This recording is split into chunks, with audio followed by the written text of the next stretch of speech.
Good evening, everyone. It's 6:30, and I'll call the Urban Design Commission to order for June 14th. Can I have a roll call, please? Jim Sawhill. Here. Monica Sullivan. Here. Jerry Winchester. Here. Nicole Wynn. Here. Ed Leonetti. Here. Melissa Morse. Present. John Miller has been excused. Thank you. Great, thank you. And as everybody saw in their email, there is a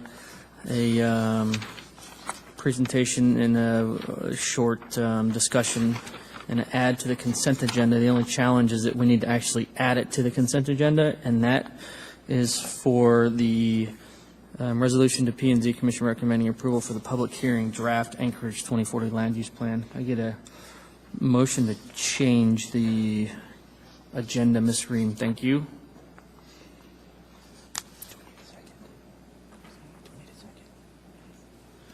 Mr. Sawhill, thank you for the second. Repeat your motion. Yes, thank you, Chair. I'd like to make a motion to amend the agenda to add Resolution 2017-007 2040 Land Use Plan to the consent agenda as item D1C. Great, thank you. Would you like to speak to your motion? I plan to support the motion. Okay. Mr. Sawhill? No comment, Mr. Chairman. I'll also be supporting the motion. Great, thank you. So the agenda has been changed to add C to the consent agenda, which is the resolutions to Planning and Zoning Commission recommending approval of the public hearing draft Anchorage 2040 land use plan. Can I get a motion to approve the minutes, please, from May of 2017? Thank you, Ms. Sullivan and Ms. Morse. Any comments on those? Hearing none, that motion passes. Disclosures. Mr. Winchester, you have any disclosures for tonight? Nope. Thank you. Ms. Sullivan? Nope. Thank you. Mr. Sawhill. Thank you. Mr. Jim. Mr. Jim? Thank you, Mr. Chairman. I was not present at the consent agenda items 1A and 1B, so I'll be abstaining from those. Okay. And on case 2017-0077, University of Alaska Anchorage major site plan review, I have a conflict of interest. My firm is working on that site for UAA to eliminate a FEMA floodplain that's no longer there. So I have a monetary interest in that site through my company, so I will not participate in that case. Okay, thank you. So we need a motion from you're asking to be excused. Yes, I am. And so just to clarify, it's the 2017-0069. What? 77, thank you. And you are not working on the case before us, but you are working on the site. Yes. Okay. So if people remember, we need a motion to recommend Mr. Sawhill, to direct him to participate. Do we have somebody that can make that motion? Ms. Morse, thank you. In a second, Ms. Ream. Ms. Morse, can you state your motion? I move to direct Jim Sawhill to not participate in case 2017, to participate Correct. Yep. in case 2017-0077. I do not intend to support the motion. Great. Thank you, Ms. Ream. I also do not support the motion. Great. Thank you. So we have a motion for Mr. Sawhill to participate in 2017-007. He has a conflict of interest with that. His firm is working on the parcel. Everybody please vote. So just so people remember, a no vote directs Mr. Sawhill to not participate. A yes vote directs Mr. Sawhill to participate. Great, thank you. And Mr. Sawhill, you are directed to not participate in that case. So what that means for the petitioner is that for that case, we will have a short board. And so if I could have the petitioner's representative come up, and I'll read this little blurb here. And When there is a short 5-member board or commission and a postponement is offered, so we're offering a postponement right now if you guys prefer not to do a short board, and agreed to by the petitioner, they will be moved to the next regular agenda. This should occur within 30 days, which does not require renoticing the case. So the question for the petitioner is, would you like to proceed with a short board or postpone till next month? Can we get a straw poll? Can you state your name for the record, please, and spell it real quick? My name's Chris Terlides. I'm the Vice Chancellor for Facilities at UAA. Okay, great. Can you spell your last name, please? Sure. Terlides, T as in Thomas, U-R-L-E-T as in Thomas, E-S. Great, thank you. And what is your preferred, would you like to, Can we get a sense if there are questions or not? I mean, we can't until we hear the case. So, it's unanimous, needs to be a unanimous board? correct. So the 5 that will be 1, 2, 3, 4. I think 5 that will be. I think we can be heard. Okay, tonight you'd like to be heard tonight? Okay, very good. Thank you very much. So that will proceed then. So we talked about disclosures, we talked about the short board. Now we're on to We the. got to finish disclosures. All right, thank you. Ms. Morse. No Boy, didn't disclosures. finish it. Thank you. Ms. Ream? No disclosures. Thank you. I have a disclosure for, case 2017-0069. The firm I work for does a lot of structural work, not a lot, some structural work with GCI. There's no correlation to this case. It's a planning document. I just bring that up to the commission to know that that scenario is there. If anybody has any concerns, they can make a motion, or if not, then we will proceed. I think we're good. Thank you. It sounds like we're good, so we'll proceed to the consent agenda. So we have 3 items on the consent agenda, and the process is first make a motion to approve the consent agenda, and then if somebody wants to pull something from the consent agenda, that happens before the vote of the consent agenda. So if I could get a motion to approve the consent agenda from somebody.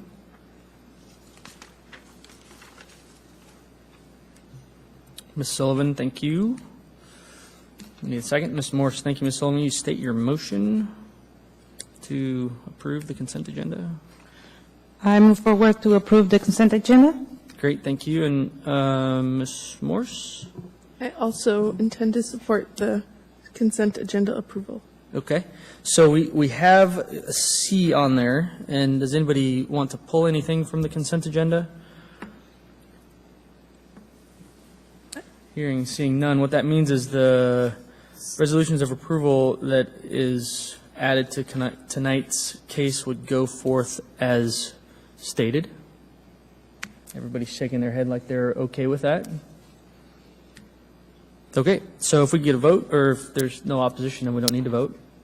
No opposition, so we're not going to vote, so the consent agenda is approved. Thank you. Let's see here. Site, none of that. Okay, so now we're going on to the public hearings.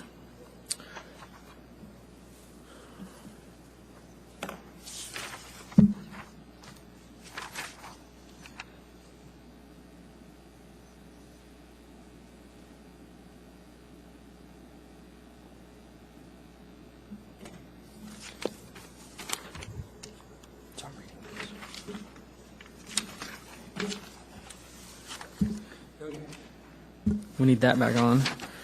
So the first case is 2017-0069, GCI NABC Major Site Plan Review for Outdoor Storage as an accessory use in the I-1 SL Light Industrial District with special limitations. And I will read this process before we ask for staff.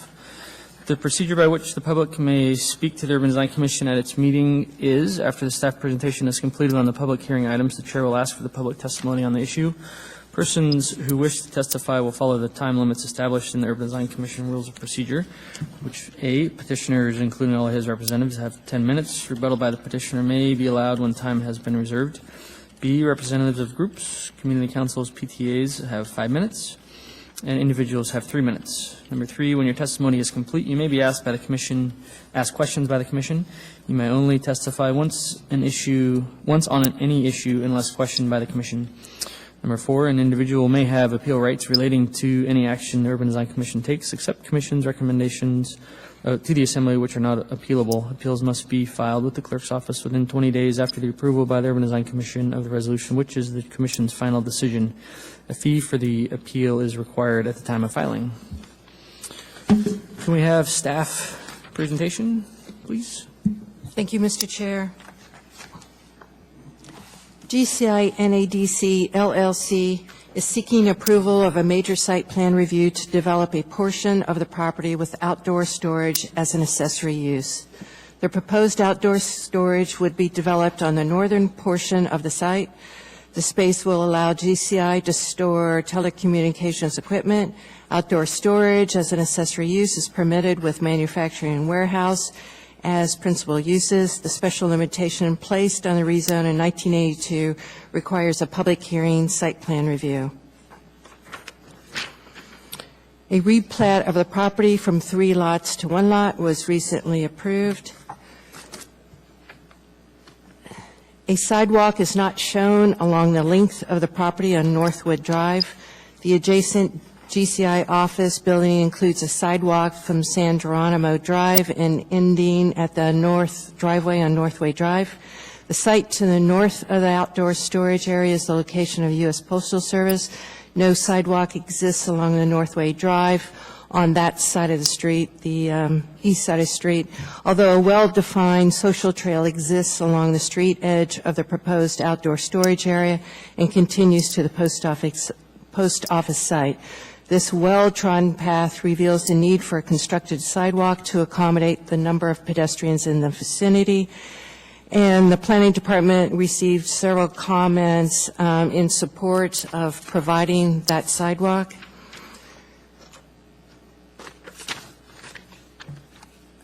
Also, regarding comments from the Airport Heights Community Council, their comments focused on 3 particular issues. One is the lack of a sidewalk that I just discussed.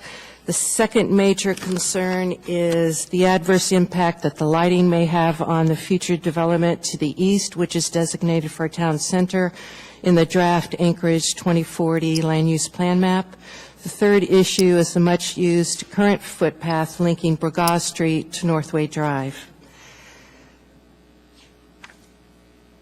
Just in summary of the lighting issue, as I said in my staff report, I did speak to technical staff at Lithonia Lighting, and regarding the effect of the lighting on nearby existing future residents, and based on the information I got from them, I didn't believe that lighting was going to be an issue, that it was going to encroach upon any of the residential areas nearby.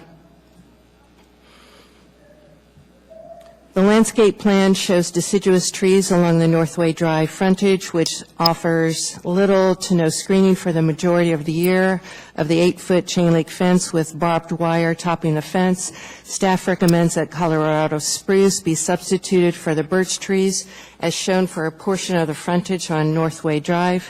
Secondly, the spruce trees along Burgaw Street are a mix of Colorado spruce and white spruce trees. White spruce trees do not offer the fullness of Colorado spruce, especially when the trees are young. Colorado spruce trees should be substituted for the white spruce trees. And regarding off-street parking and loading, at the bottom of page 5, I want to note that there's a sentence at the end that shouldn't be there. It's my mistake. I should have removed it, and I didn't. So I just want to point that out.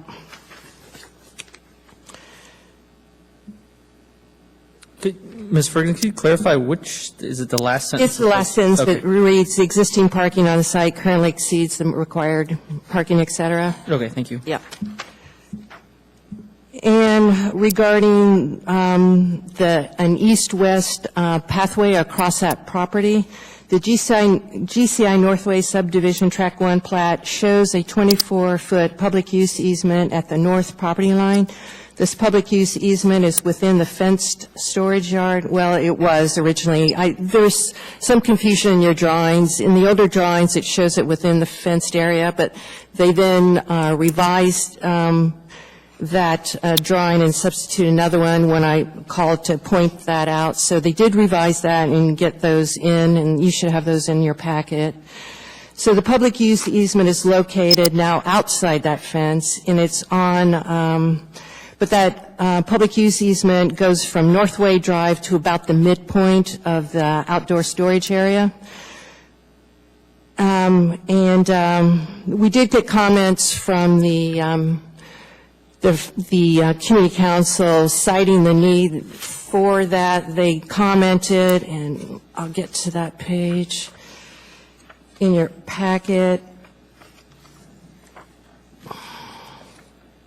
It's page 29 of your packet, where the community council did mention there are many individuals in our area who currently walk to their destinations. That's the, I think, fourth paragraph down the page. So they do make note of that. And the last paragraph on their comments say, we would also like to bring to the attention of the Urban Design Commission that there is a much-used current footpath from Braga down to Northway Drive. We request that this footpath be incorporated somewhere in the design of this plot and not completely cut off.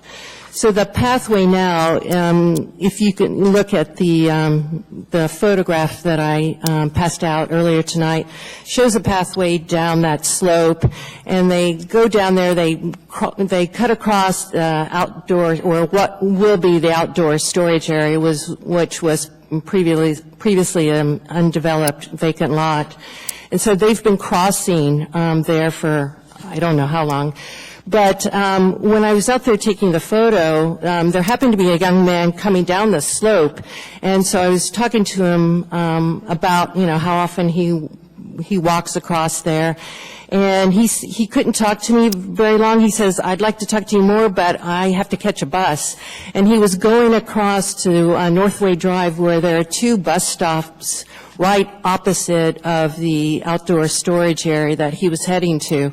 So there's quite a lot of foot traffic from the Russian Jack development on the other side of Braga, on the east side of Braga, that it's a low-income neighborhood, and many of the residents there don't have cars. So they are reliant on the public transit system.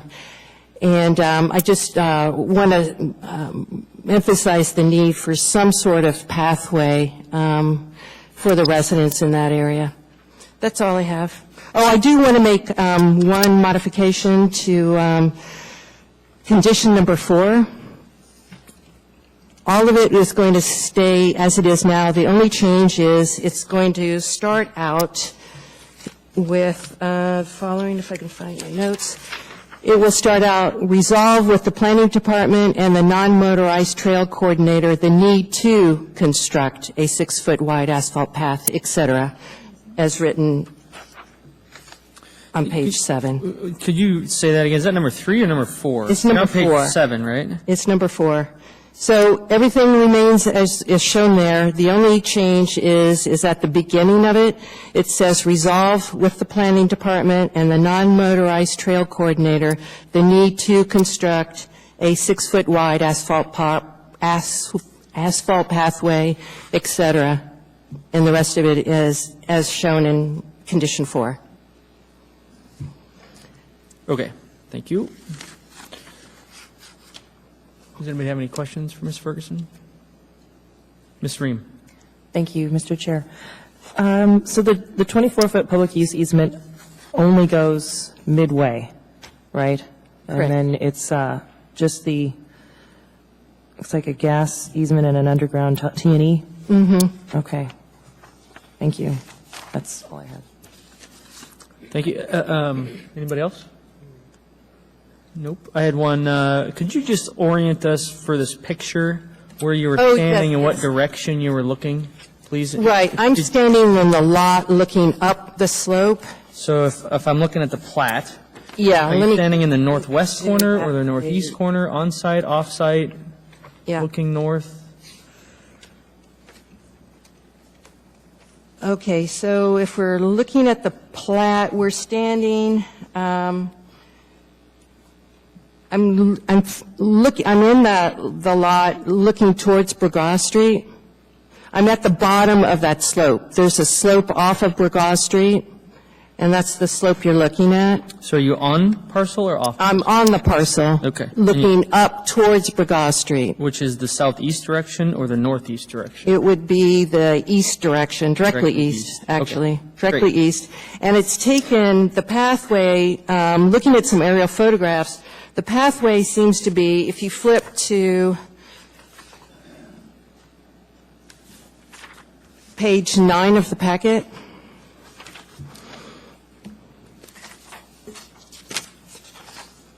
so it seems if you look at the lot, and so we're looking at the north portion of that, where on this map it shows those two, the outdoor storage area with line down the middle with the two separation of the lots, as it used to be. So I'm standing in the lot to the right, looking towards Burgaw Street. And it seems to be that social path that's been created down the slope is directly opposite from East 9th Avenue.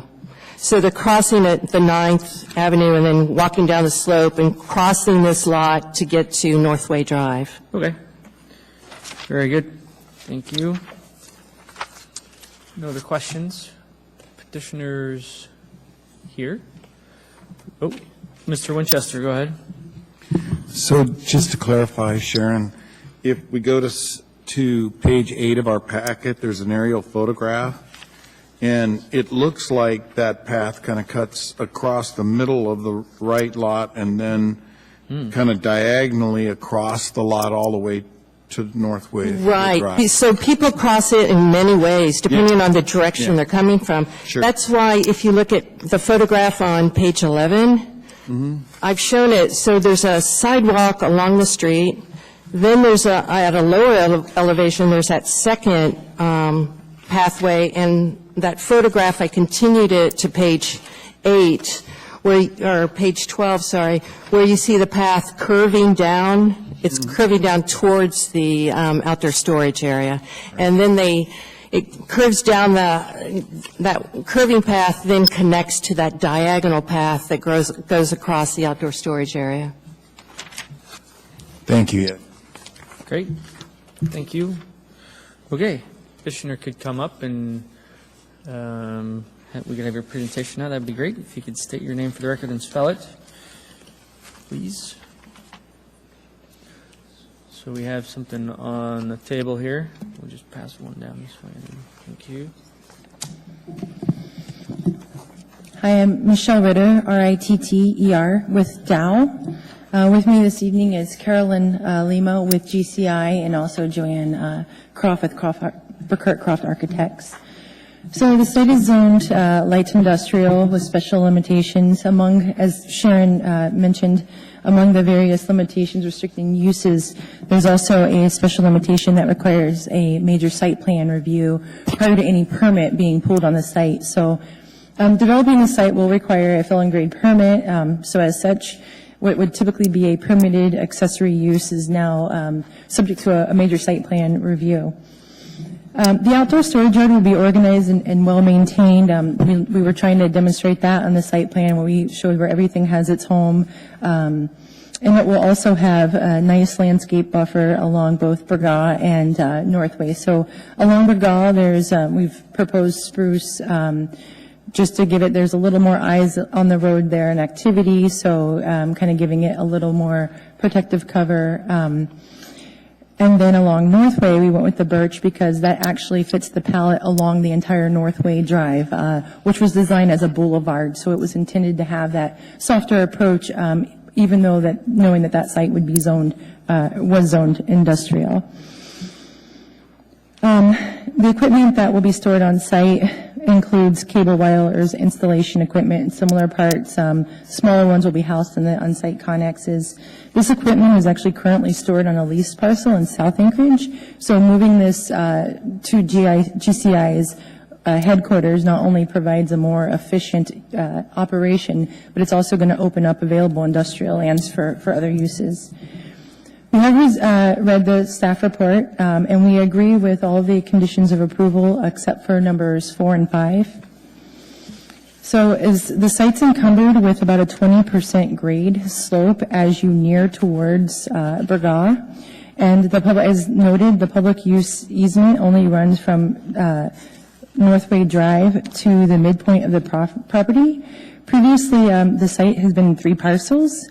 There's restricted access off of Burgaw, so the intent of that public use easement was not for trails. It was actually to make sure that that third lot had access and was not cut off. Requiring the development of the trail will result in a large property take. We've tried to do a quick rendering in the last couple of days showing if we built that to the required mass specs as well as to AASHTO recommended guidelines, which we would, if we're going to build this, we're going to build it right. So that kind of demonstrates with that slope the amount of basically real estate that you're going to need. It ends up being approximately about a $50,000 to $60,000 trail. That's about as much, if not more, than the actual development cost of the site. So we don't feel that there's a rational nexus to that. We're not fencing off that public use easement. So our fence is outside of that, so we're not closing off that connection. We don't want to encourage that connection. There's going to be very expensive equipment stored in that yard. We're also afraid, it's been indicated that people are crossing at 9th. That's not necessarily where that trail is. It's actually south of it. So constructing the trail actually encourages an unsafe and undesirable mid-block crossing. And it will encroach on the storage yard by at least 20 to 30 feet, so we're also going to lose a lot of the room that we have for available storage. This trail connection is not identified on any plan, and there is not a public use easement for the entire strip. We're also not convinced that if we construct that's actually the path that people will take, as noted by many commissioners. People are coming down and they're cutting through that parking lot. In order for them to connect on that trail, it actually gets out of their way, so they're probably still going to be cutting through the parking lot. Because of these concerns, we are requesting that the condition of approval number 4 be removed. We feel that we have demonstrated that this is there is not the need, and it's a large ask for the size of the project. However, if this commission does not agree with this request, we would accept condition of approval number 4 as modified by staff, that it be resolved with the planning department and non-motorized trails. We also request that condition of approval number 5 be removed, as there's no code basis for this request being added. The birch were selected as previously noted because it's in line with the existing palette. GCI actually likes having that continuity of the trees, and also there's less activity on Northway. There's not the residential, there's the child care center across the street. So we feel that having more limbed up, lighter trees is actually more desirable to not create hiding spaces. We did show this design to both the Airport Heights and the Russian Jack community councils because this project is on the edge of both community councils. We went to both. They had no objection to us using birch. The cost increase is not substantial. We're talking about $1,000, so this is not a cost issue. This is truly just that we like the way that the boulevard looks, and we do feel that it's an appropriate design measure. With that, I'd be happy to answer any questions and save the remainder of my time for rebuttal. Great, thank you. You have 4 minutes and 4 seconds for rebuttal. Does anybody, Ms. Sullivan? Hi. I just have a few questions. I agree that it's kind of weird that we want to run a pathway from one side to another one and cross the back of house. I think I don't understand why. But other than that, I have a few questions. I see in your pictures that some of your parking in the back of house is using for storage of like containers. I wonder if they're going to remove them and put them in the storage. I mean, is that the idea? Because if we're counting parking and then we're using it for storage, I think we should not count it. So I just got confirmation from GCI that those connexes will be moving into the storage area, into the area that's been identified as connexes. Okay, and then I see that there's a curb that defines the back of house and also defines the parking lot. Seems to me that you don't have space to back from the last house if we have a curb there. Could you explain how that works? Like if you want to back your car from the perpendicular stalls from that curb. Are you talking about with the building? The existing building No, or the parking. So you have the curb that defines back of house and parking. There's perpendicular stalls. For clarification, are you talking about on page 53, these parking spaces that are in the upper left-hand? Yes. Okay. Well, I'm talking about, Sheet L102. yes. Okay. And maybe, I mean, this is in the side, but I'm just wondering if we counted spaces, how do the cars back? Ms. Sullivan, Okay, I see. I have a nifty laser pointer here that Yeah. you can Yeah. point. Oh, sure. We have tools, toys. Thank you, Ms. Lori, for that. Okay. So if you could just, Ms. Sullivan, it's the red button that looks like you're going to turn it off. Oh, you're upside down. Oh, No, boy. I'm doing. I think, Ms. Sullivan, is it? I'm not is it- checked out on that equipment. Okay. Okay. I feel like a You cat. see, I'm right here. There's a curve, right? Okay. I'm right in yours. There's a curve that defines the back of house, right? Right. So these stalls here, That's an back, return to. the- So those are existing, so we're not affecting that part of the lot right now. No, that's an existing situation. So you don't get to review the whole, because you're adding the storage? No, we're only looking at this Okay. area. And then another question is that, And that, I believe that site does currently function, but I know, but we're counting the stalls, and in reality, they kind of don't work because they are against the curb. But my question is now also you have the snow storage for the site located in your new storage, correct? and that snow storage is just for the. For the, okay. Yes. Okay, okay, I get it. And then what else? I think I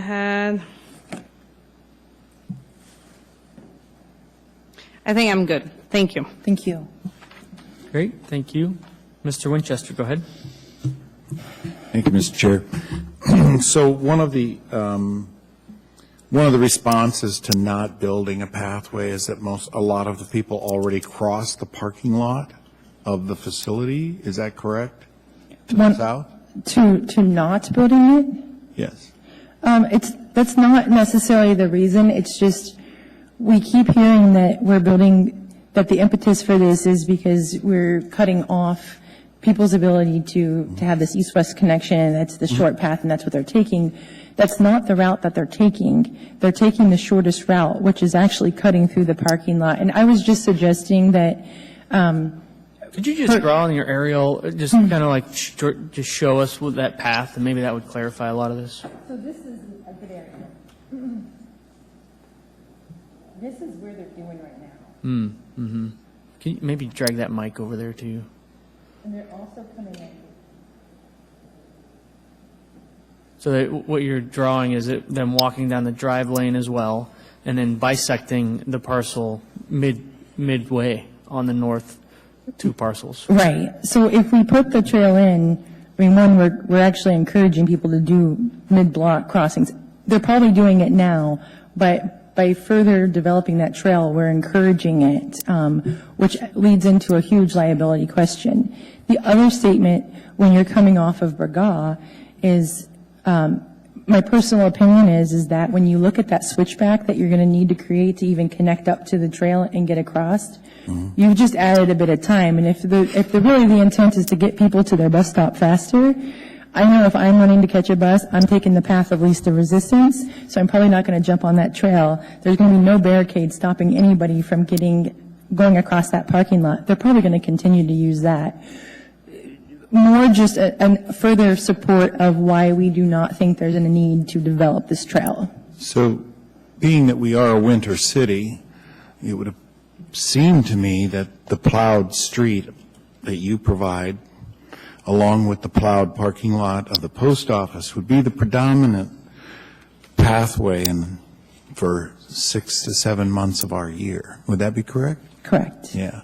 So for the vast majority of the year, we're basically going to be using that anyway, and it's a hard surface, it's a walking surface, and you're not blocking that off. It's perfectly legitimate. It's not fenced. It's not fenced. And neither is the post office. So to build now a pathway that directs people into a specific area, you're saying is maybe both redundant and potentially liable. The second thing is that it seems that the closest really legal or safe way to cross Barga is not at that location, but it's actually further to the south. Is that correct? Correct. There's a constructed sidewalk along the south side of San Geronimo, which people can legally use at a safe crossing to cross and make that Show us on the connection. aerial where that is, sorry. Yeah. That'd be helpful. Okay.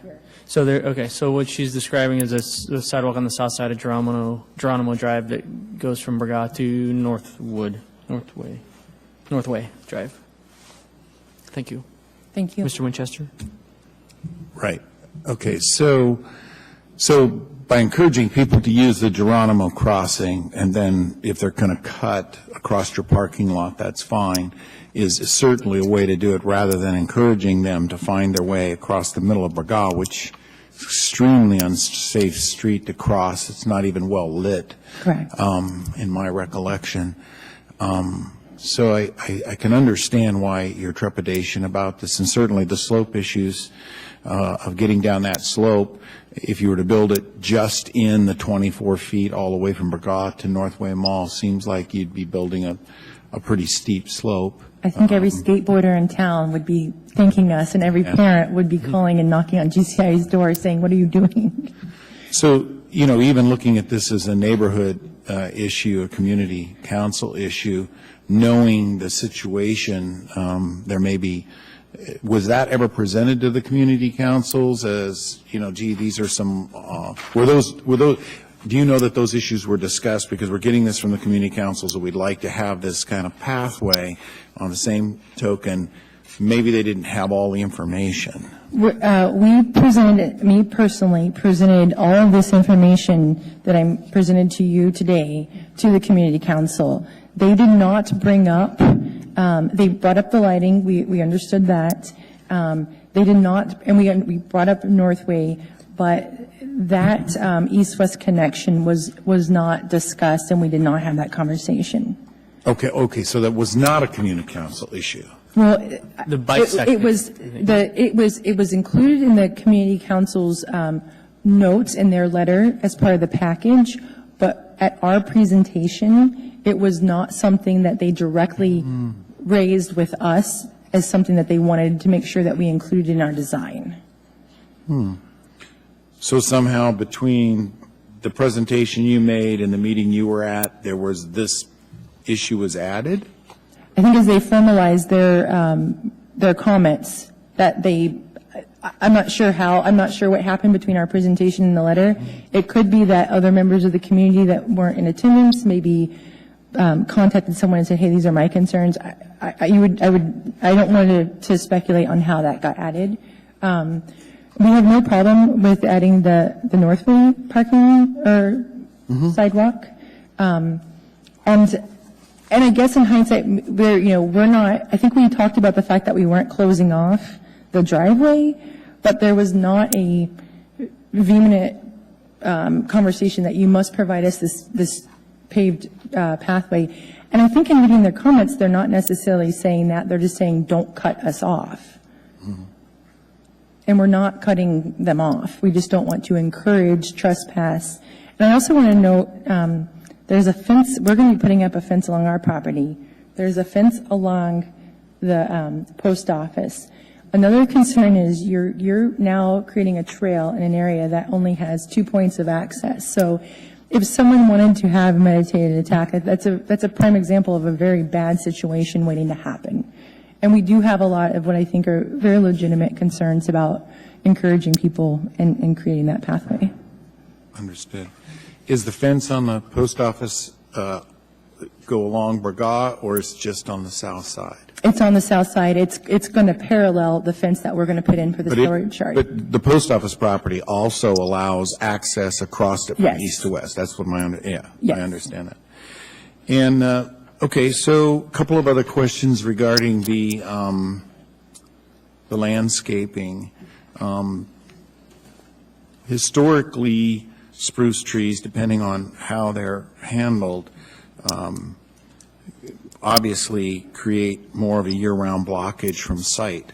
That's in one sense better in some cases, and in another it's worse. Because if you have people deciding to camp into those spruce trees, there can be some serious problems with that. Correct. And so, I can understand that the price difference isn't there, but I also know that, from the standpoint of like the school district and other places in the city, putting evergreen trees in a location that could encourage other activities is sometimes a problem. Has that been addressed at all, or was that ever addressed in your presentation?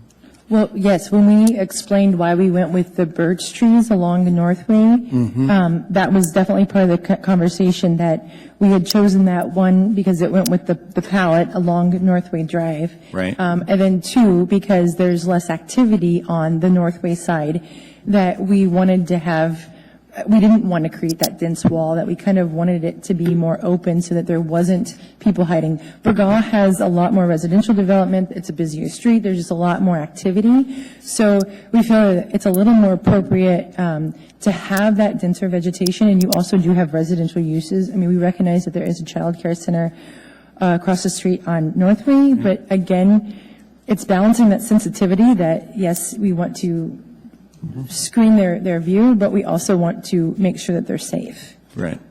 That's exactly what I have seen in the past, is the balancing the safety against the screening is sometimes a very interesting issue, and needs to be addressed, certainly in a location where you have childcare and other situations.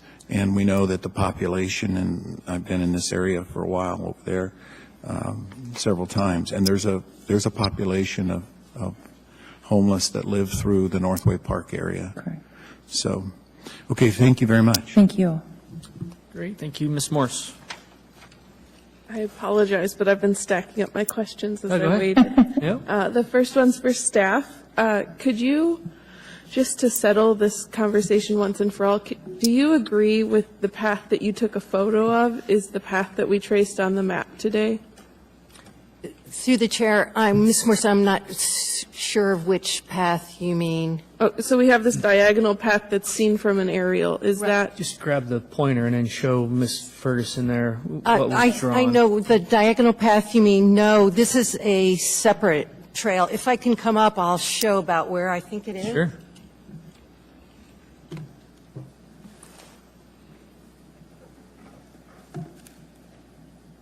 See my blue lines. I think they're. Might have to grab the microphone if you're going to be talking. This path is created by, oh, Yeah, sorry. thank you. This path is created from people who are walking down this sidewalk, and either on the street or this secondary sidewalk, and then they're just continuing here and then cutting across because they're headed to Northway Mall or wherever is up in that area. The path that I showed in my photograph is located about right in this area. So the crossing from the Russian Jack community right on here and then crossing the street and then going down the slope. I took the photograph and that, I was standing approximately, about right here and looking at that pathway which crosses here and then they cross this way. And then there's a bus stop about right here and there's another bus stop right here. Thank you. Okay. So, hearing my other commissioners' concerns and not being able to do anything with the post office because that's not in question right now, we have a sidewalk here, at the northeast corner that doesn't connect to McGraw. I know we don't want to encourage crossing the street midway, but if we do have people that are used to being able to get through here, we could have a small connection there and then something next to the drive to get them away from the drive before you're turning on and off. So that would, instead of setting back the fence from the north here, we would be setting up, just creating a small area for pedestrians on both sides of the inside of the lot, knowing that it's not a lot of traffic and making it safer. I would suggest considering that. I'm going to leave it up for my commissioners to comment on as well. I'd like to hear a comment actually from the petitioner about that. I like the spirit of that, and I think that's getting into a much better compromise and something that's much more appealable than putting that connection behind the back of the house. My only concern on that is liability. It's one thing if people choose to cut through the property and we let them and we don't stop them. I fear that if we actually develop the connection and say, here, come onto our property, and then something happens to them, that we've just put GCI at risk of a lawsuit, because that's a whole different animal, saying, welcome to my home versus, I'm not going to tell you Right. not to. I'm not acknowledging it. Again, just leaving it out there just to kind of Yeah. wrap that one up. Thank you. Thank you. Other than that, on number 5, on staff comments, number 5 for the vegetation, I do agree with you. Okay, I think sorry. it's 4. It's, So the vegetation is 5, plant materials is 5. yeah, Changing. sorry. I agree with the decision for additional deciduous trees on that road. However, I do think that additional screening would also be necessary. So looking through the design drawings, it looks like your chain link is plain, that there's no screening, no woven screening or green mesh or anything like that. So maybe a compromise there would be that we put some screening on the fence to go with the deciduous trees to give a little bit more privacy to the residential area. Again, another compromise item. Yeah, no, I think that that's a good suggestion. We did definitely hear from the community council that they do not want to see slats. And they're great for about a year. So I think that we could possibly, I think we'd like to look at that and see what kind of materials we would want to use and decide, is it a fabric with the deciduous trees, or do we just do the spruces requested? Yeah, again, a compromise item. I would like to leave it appreciate that. kind of open-ended for this round of questioning. Maybe we'll get back to it. And then the last thing I have is kind of clarification questions, just to make sure that there's no unexpected items that will happen to the neighborhood. So do you anticipate any noise that may be above and beyond a residential neighborhood of noise? Is there going to be pouring of materials or large stacking or things falling or any noise that would be unanticipated? No, they're going to be within the noise ordinance, so they have to be within Anchorage Municipal Code's noise ordinance. I'm going to say that I believe that the majority of the activity on this will happen during normal business hours when they're out and their crews are out. The only thing I would maybe think is that there's when there's major power outages or emergency events, you might see nighttime activity, but that's going to be emergency-based and not the regular activity level. All right. And then based on your light engineering, I forget what sheet it is, it would be nice to share that with staff if they could extrapolate that to the extents of the lighting. I know that Sharon said she did talk to the lighting designers, but to make sure that that's within the residential tolerances for the light, the bleed over into the residential neighborhoods. I think to the south is the closest. And this was included in our staff packet, so I'm assuming that when doesn't- Sharon talked to Lithuania, that she used So- what we provided as cut Go to sheets. the residential So neighborhood. just to clarify, the residential neighborhood is to the Kind of south. south, which is across Bergeroth Street. Correct. E- So- Thank you. East, yes, thank you. East of Bergoth Street. So what we're talking about is lighting levels surpassing that on Bergoth Street and overflowing into the residential neighborhood. It's not directly adjacent to the parcel. There's a right of way there. Right, so the E 1.0 that was provided just zeroes out around the property. I don't know if that's Good. maybe it's realistic, maybe it's not. I don't know. As long as it's accurate, I think that settles the lighting question for me. And then, So did you need a response from staff on that? no. Okay, I think I'm still going through notes that I wrote before I got here. okay. Then, are there any smells? Is there any burning or melting or chemicals that could produce smells? I'm going to say no, but I'm also going to turn around and look at the gentleman who has the day-to-day, manages the operations, Mike? Okay, Okay. thank you. And then lastly, and we can wrap this up, is there any debris? Is there any gravel, small pieces that would be leaving this storage area and ending up on public property? No, I think that's all I have then. Thank you. okay. Great, thank you. Mr. Sahil?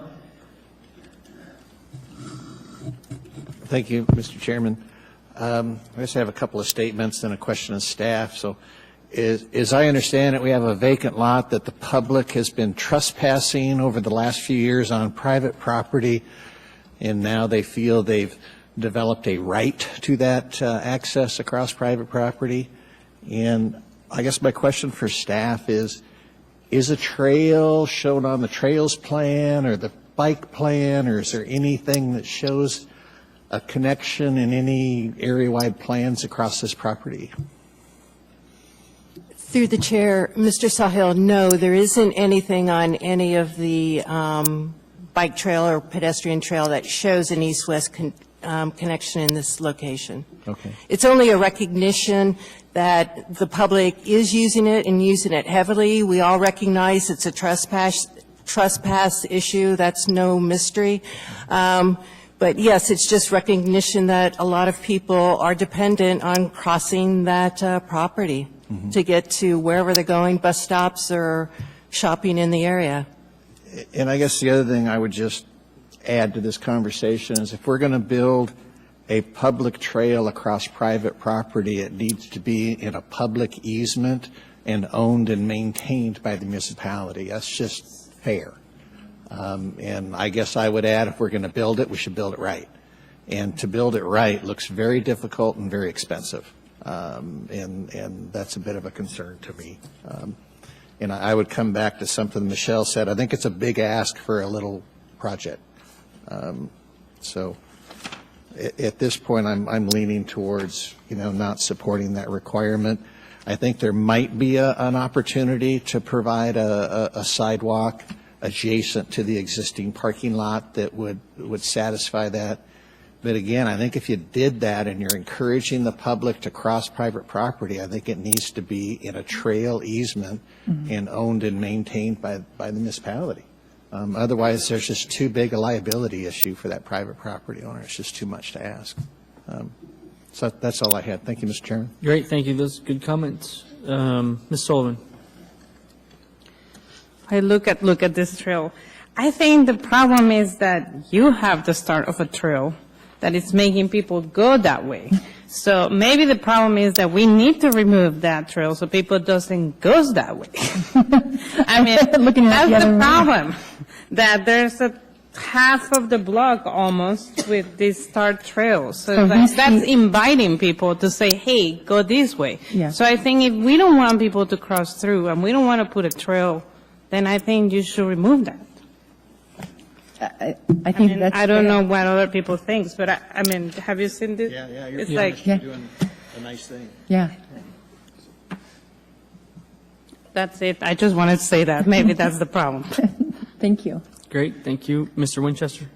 Thank you. So this is really following her comment is, so this pathway that comes almost a third of the way across your lot from the east side around your parking lot, that exists, correct?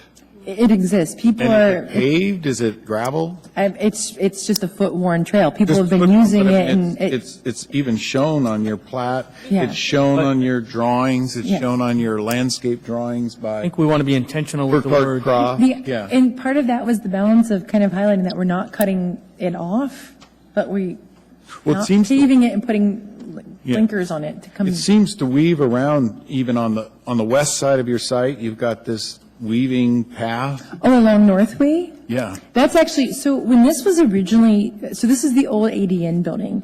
And when this was constructed, that loop was actually part of, so ADN saw that entire parcel as their campus. Right. And they actually, this was before there was pretty much a lot of the development in the area. Willowwall wasn't there, or Costco, or Right. the Dina Corey, but they did that as a kind of a promotion for healthy awareness for their employees. So that's an on-site amenity that was built as part of the ADN Yeah, offices. I was pretty aware of that. Yeah. And that's what I'm saying. So we basically have an owner of a building that's built their own path for walking for their staff Yeah. around their building and having exercise, et cetera. And now it's kind of morphing over into a public use easement for a trail. And I can imagine that trail, if it's even still used by staff of these buildings, is kept a little bit worn in the winter. Certainly, the driveway is plowed in the winter, so it makes it easy for people to use that. I think the pathway that's going diagonal across the site is purely only a summer path, and it's only being used because they can cut across there and there's nothing stopping them. The minute you put a fence there, they're going to walk around it. I don't see that they wouldn't walk around it. So to the extent that, GCI takes on the liability of this pathway, private pathway on their private lot that is for their employees and allowing the public to use it, that's your problem. Right. And that's, I think, what we're saying. Yeah. I'm tending to be like Mr. Sawhill. If we're doing public paths, it has to be on public property, publicly maintained, et cetera, or we are basically forcing a huge liability on a private property owner. I would agree, and I would encourage both of you to make that a finding of fact as it's Yep. in the motion. Yep. That staff has responded and said, no, there's no intention to have a public use easement, Yeah. unless I'm mishearing you, that there's no intention of having a public use easement that hasn't been discussed at all. So I think it's important that if that's. Okay. Thank you. Thank you. Ms. Ferguson. Thank you, Mr. Chair. Yes, I had a few things I wanted to talk about. First, it's regarding the spruce trees versus the birch trees on the landscape bed along Northway Drive.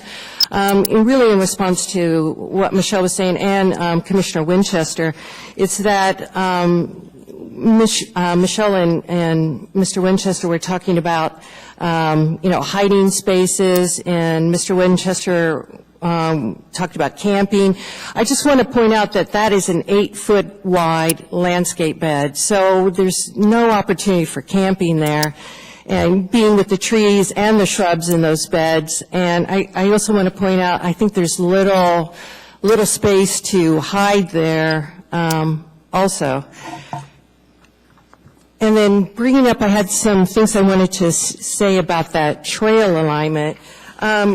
When Brooke Blessing, the Motorized transportation. Yes, it's such a long, when she and I were out there and we looked at the site, and what we were proposing is nothing as elaborate as is shown in this drawing that Ms. Ritter passed out earlier tonight. What we were thinking is that the trail would go down the north side of the site, And it would simply go cut across the toe of the slope, as I showed in my photograph. And it could easily then just connect right up with that existing pathway that's there. So it's pretty straightforward, wouldn't require any grading at all. I think that if I could ask a quick question, could you describe how the detail 20, that Mass Detail 20-6 responds to that last comment or statement on being at the toe of the slope? I think that's where this sketch came from. Exactly. There's a standard that's been established in the condition, and that standard is per mass, and it has a certain width, and it has. Right, it doesn't have a width, actually, it just says it varies. But in talking to Brooke, she says, I mean, she would be fine with either a 5-foot or 6-foot pathway, but she was saying to me that in conversations she's had with people who are constructing them, that it's cheaper to put a 6-foot wide pathway in because that's what their machinery is sized for, Right. rather than a 5-foot. So Right. Just to clarify that the condition says 6 foot, the detail says. it says varies, So yeah. The width we're- varies, yeah. What we're asking the petitioner is to provide a 6-foot wide pathway per that standard, Yes. Per that's- that mass. per mass standard. So that's what I wanted to just clarify on what your comment was in relation to the toe of the slope and how that is feasible and how it applies to this standard that's been established in the condition. Because that's what I heard just a minute ago, that it would be a simple trail at the toe of the slope, and I think. Right, yeah, yes. I don't know if I'm answering your question. But yes, the pathway we were envisioning would just be at the toe of the slope and Okay. connect to the existing trail that's there now, or existing sidewalk, I should say. So the grade of the path would not meet ADA standards? Is that what you're saying? No, it should, because it's flat. This lot is flat except for the slope that along Burgaw Street. So, But to get down McGraw Street, you would have to exceed the 5% grade. right, but there's already existing sidewalk that goes diagonally down that slope. You cannot connect to that sidewalk without doing a ton of earthwork. It's not as simple connection as it's being posed, in our opinion. Yeah. Yeah, the engineering required to get down from 38 feet to 30, which is an 8-foot drop, across that site is substantial. I mean, you may not have to do a full circle, but you're going to have to do some major grading and a very long ramp to get across. No, what we're proposing, it's not going to be the switchback. We're not proposing a switchback. Hold How do on you a get minute. down the 8 feet then? Just to clarify here, that here's the trail that Sharon's suggesting to connect to, not over here. So she's suggesting connect here, go along here, and then up. And what I'm hearing is that this is the slope, and the rest of it is flat. Is that accurate? That's accurate, but it's about 20% grade. It drops about, I think it's But we're down here, right? We're at, it doesn't matter. I mean, everything from up here, it's about 145. Uh-huh. And then within like 20 feet goes down to Right. 135. but there's a paved pathway that comes along here and then drops down to the asphalt, right? That's not paved, that's a footpath, right? It's a foot pave. Oh, it's a footpath, so it's gravel. Yeah. Oh, okay. So. I think it's gravel. Oh, it is paved? Okay, so. Okay. So I think we end up back to the same point that Mr. Winchester and Mr. Sawhill said, which was we're not providing the Muni is not suggesting to put in a right-of-way to have a pathway, and that's actually where we're pushing this direction for this trail. So I'm not sure it needs much. And so more. this pathway you're proposing, Sharon, I'm sorry to interrupt, go ahead. is on private property. It is not in a public use easement. I'm glad you bring that up, because that's a point I wanted to discuss. What we want to do is sit down with the petitioner and discuss this. So what is a possibility is that we could extend the PUE so that the trail would be entirely within a PUE. But we'd like that opportunity to sit down with the petitioner to discuss that possibility, because we recognize we wouldn't want to put it on private property because there are issues surrounding that. But if we extended the PUE, then that would solve that issue. I'd like to hear, go ahead, yeah. So 2 points to that. First, this site was actually replatted as part of this project. It was originally 3 parcels. We replatted it to 1. Staff had their opportunity to, through that platting process, to ask us to dedicate a public use easement. It was not requested at that time. This was never discussed during a pre-application meeting. This is the first time we heard about it was when we got our staff report. So we feel that if it was such an important and vital connection, they should have taken the opportunity during the plating action to request that be dedicated. Second of all, when you still look at the impacts, it's a great impact and it's a great cost. It doesn't negate the fact that that is a huge cost being asked to be applied for off-site improvements. There are legal cases that suggest that should be always a rational nexus that provides the cost of the improvement matches the size of the project. And in this case, no matter if this is in an easement or not, the cost outweighs the benefit and the necessity for this project. Okay, great, thank you for that clarification. Mr. Winchester, are you good? Thank you, Mr. Chair. I still think that when I'm looking at the contours on this, to where the path, the gravel path meets this site is substantially above 30 feet. It's in the neighborhood of 35 or 36 feet. So there is going to have to be substantial grading to bring that path across that site. It's not a matter of just driving a cat across there and paving it. Okay. There's a good deal of engineering and design work to bring that across, plus the replatting that would have to occur to now give us a 30-foot wide or 40-foot wide PUE, public use easement, across the east side of the property. And I appreciate that this is something we would like to do, but it's like, boy, this is at the 11th hour, I think. Correct. Yep, okay, great, thank you. Ms. Ream? Thank you, Mr. Chair. So I am with Commissioner Winchester and Commissioner Sawhill. I don't see the point really in creating this connection when there are connections outside, just because they've made it convenient. Pedestrians have made it convenient for them. Also, I think that if you were to even get a PUE all the way around your facilities so that and make that connection, you would still be promoting the trespass just straight west.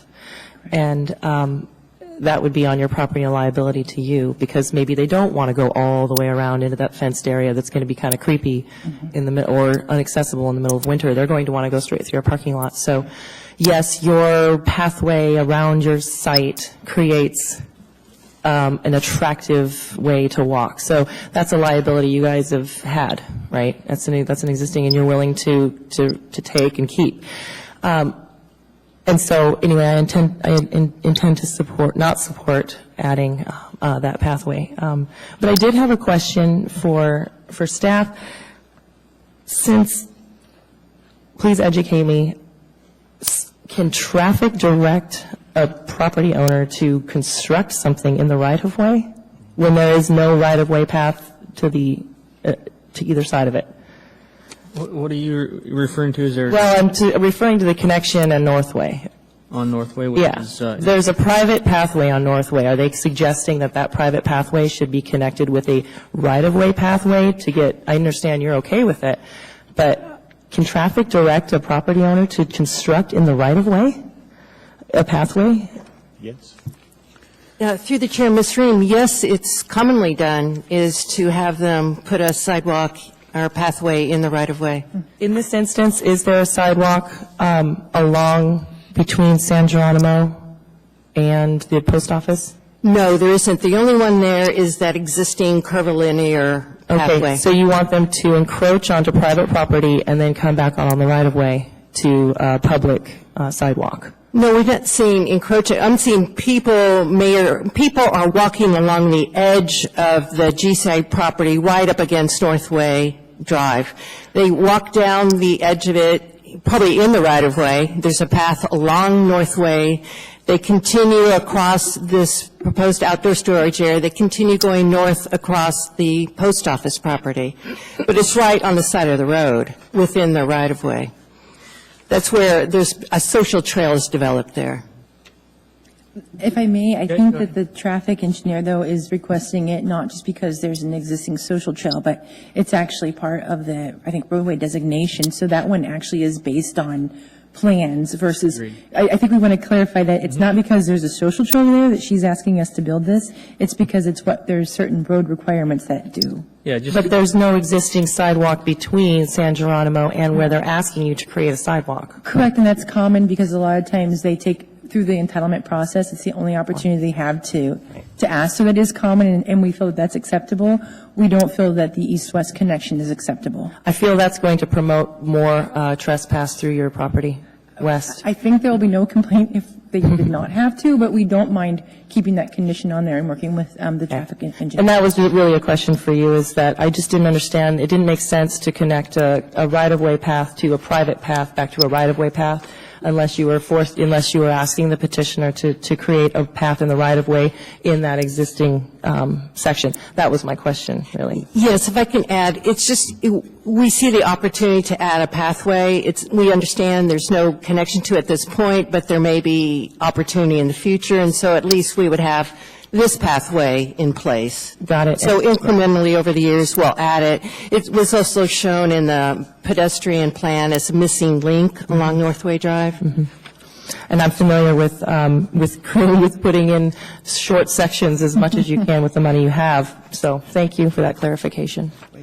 I would just like to ask, for number 4, the suggestion is to state resolve with planning department and non-motorized planning department, blah, blah, blah, blah. If it makes sense to resolve that tonight and not to have you guys go back and resolve it. I mean, we've heard the petitioner, we've heard from you. I understand the advantage to saying resolve later. Could you explain that?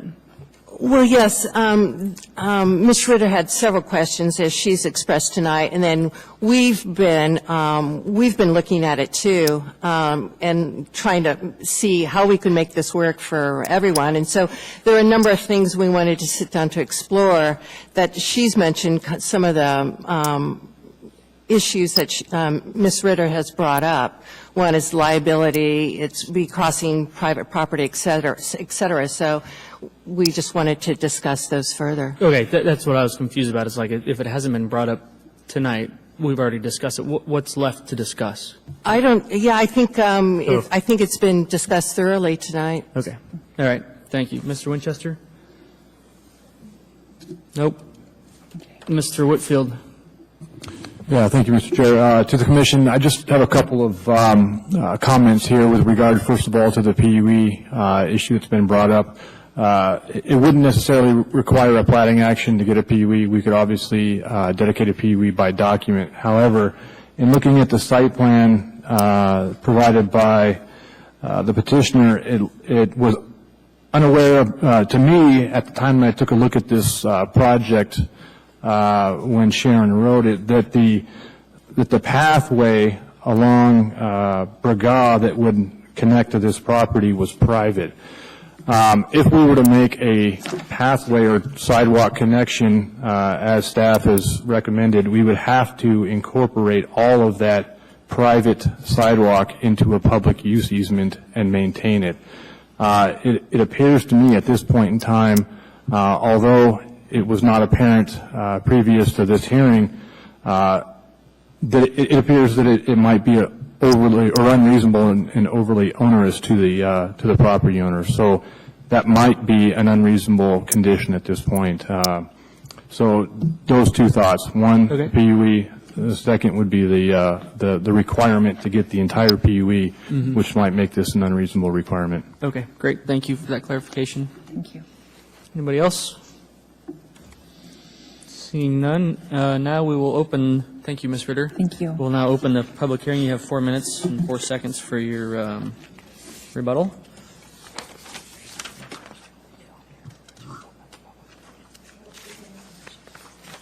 So I'll open the public hearing. If there's anybody that would wish to testify, please come forward.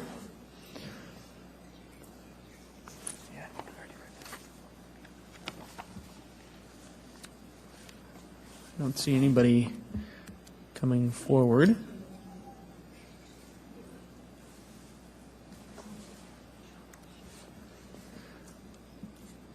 Okay, thank you. So, Ms. Ritter, now you have 4 minutes and 4 seconds for rebuttal. I just appreciate everybody's consideration and to staff. They've, I know, put a lot of effort into receiving a lot of my emails and looking at this and taking a site visit. So I do appreciate the time and effort that's gone into this and look forward to your decision. Great, thank you.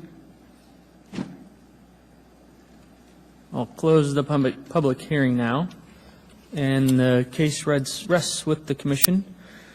Looking for a motion for approval for case number 2017-005, nope, 2017-0069 GCI NADC major site plan review for an outdoor storage as an accessory use in the I-1 SL Light Industrial District with special limitations. Thank you, Ms. Morse. Thank you, Mr. Winchester, for the second. Ms. Morse, state your motion, please. I move to approve case 2017-0069 GCA NADC Inc. Major Site Plan Review, including staff recommendations 1, 2, 3, and 6 that I will be willing to read at the end. Okay. And I would like to add. You can add after, you can do it now, or you can add after. I will. I figure, yeah, I'm going to add it now. With the additional, so after 1, 2, 3, and 6, would like to add additional screening along Burgras Street within the fence to have 75% opacity, or an additional offset row of landscaping, and an additional 8-foot offset row of landscaping. And that's to accommodate the deciduous trees. So you're asking for a total of 16 feet of landscaping and a screening fence. On Burgras Street, it would be 23 feet of landscaping or additional screening in the fence so that the fence is 75% opaque instead of the chain link. So there's an option in there.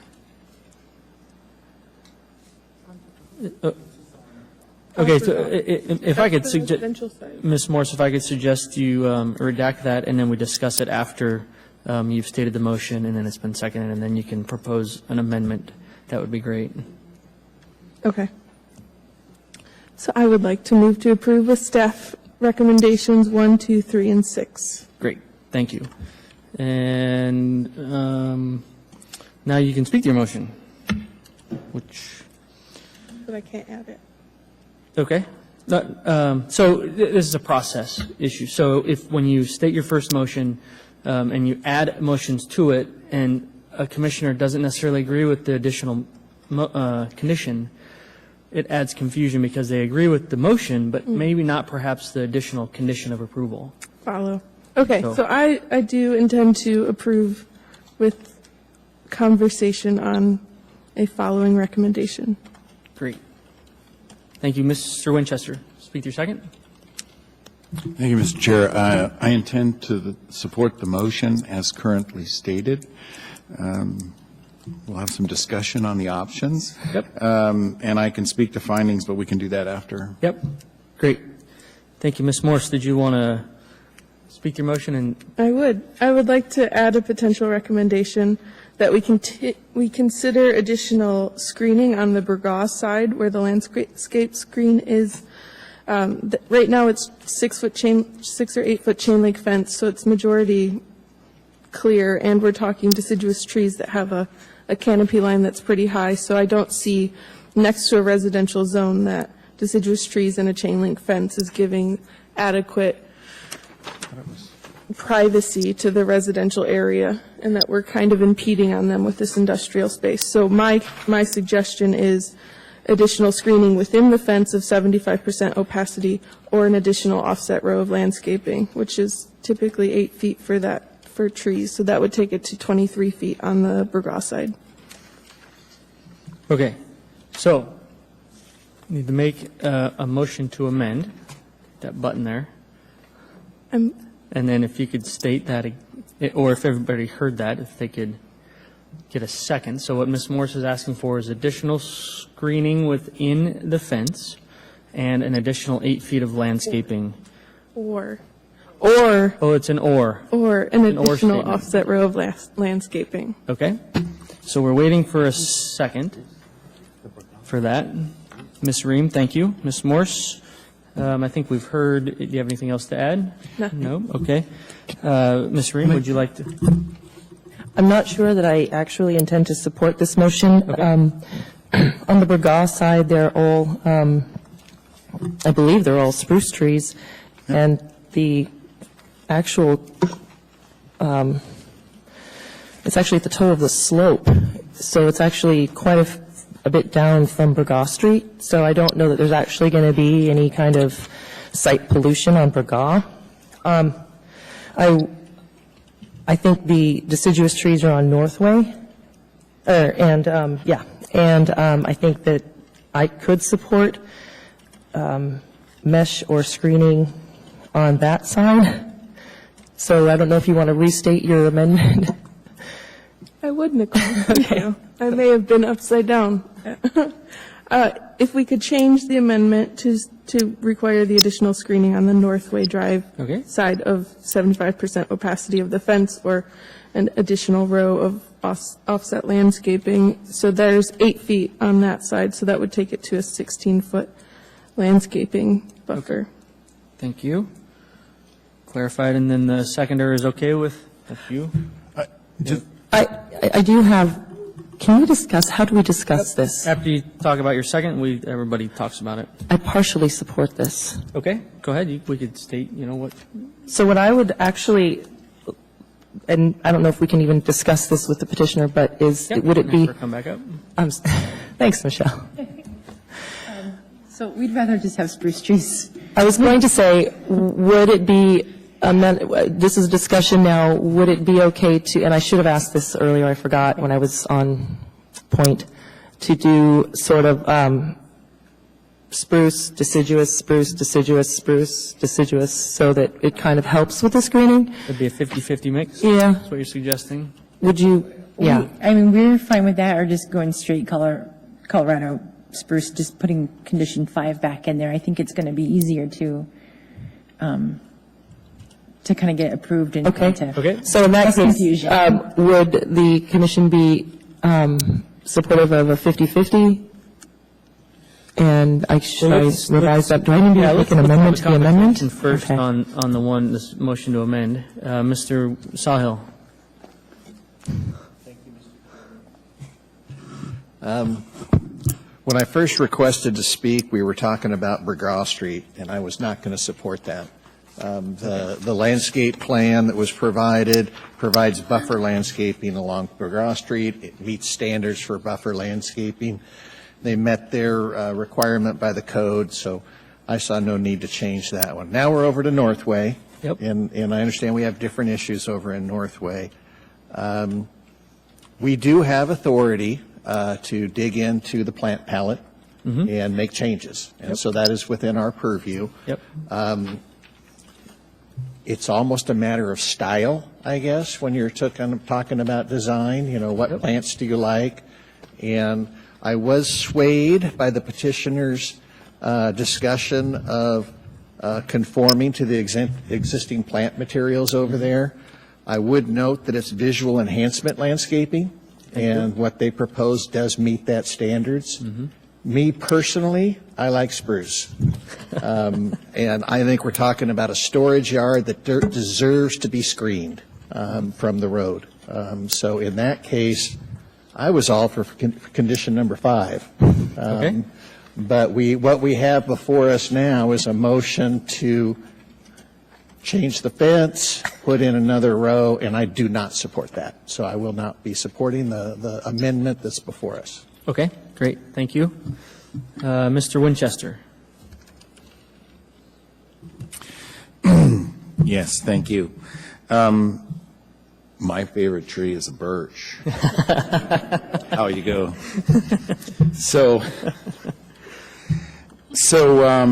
Yeah, I'm not particularly in favor of number 5. The petitioner has said that's an easier solution than I think what's proposed with the alternate, and I could be strongly, but maybe I could be strong-armed into supporting putting 5 back in if that's the will of the commission, but I really don't support it. I like the maintenance of the birch trees along there, and I am not in favor of spruce trees anywhere close to a child care center. Thank you. Great, thank you. Anybody else have any questions or comments?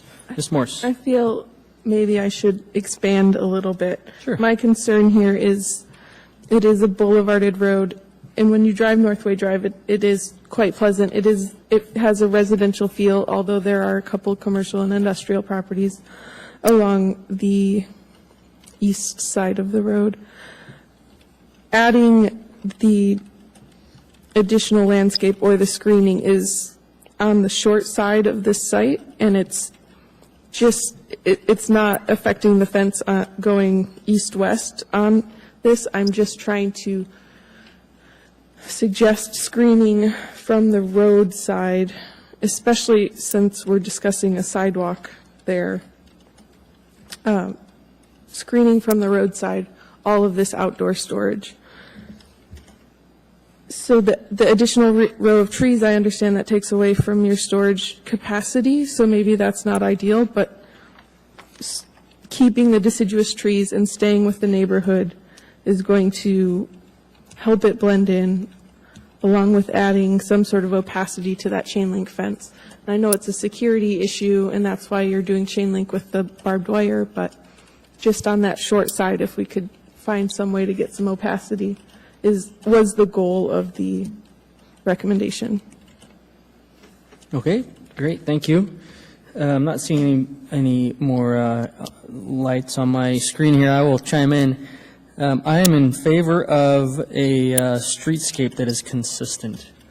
And what that means is I'm not in favor of Condition 7 adding additional screening on Northway for changing it to spruce trees. I appreciate the birch, and I think that a consistent street edge builds great boulevards in this town and other towns that's done successfully.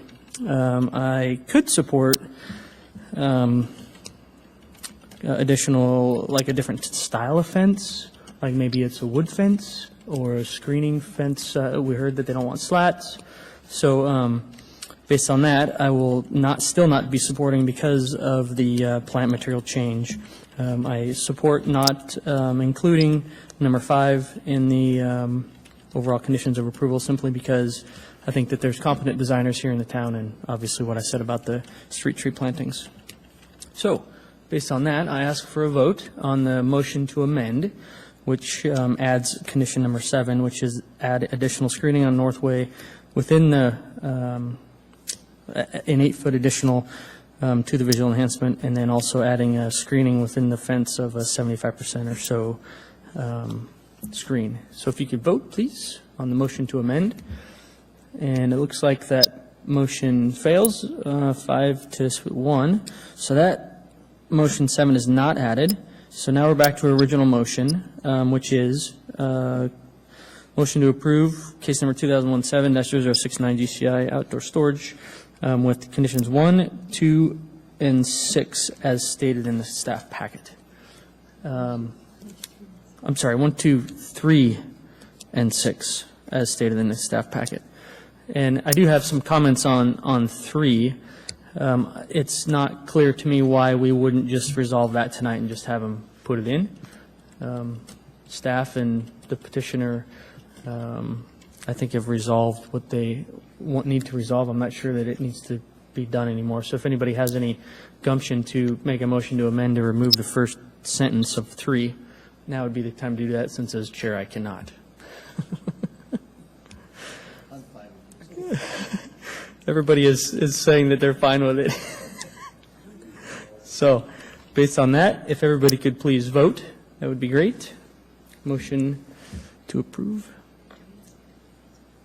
Oh, yes. Mr. Winchester, you mentioned findings. If you could add a couple of findings, that would be great. So the vote passed, and we'll just add some findings now to support the decision. Thank you, Mr. Chair. Yes, we find that this project 2070069. Site plan review is consistent with previously approved subdivision plot, plating, development master plan, and other precedent plan, and UN land use approval. It has been replotted into a single lot, and it meets the requirements.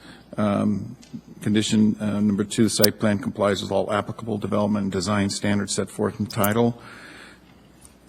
And we can list all the chapters and the regulations, and we believe it complies.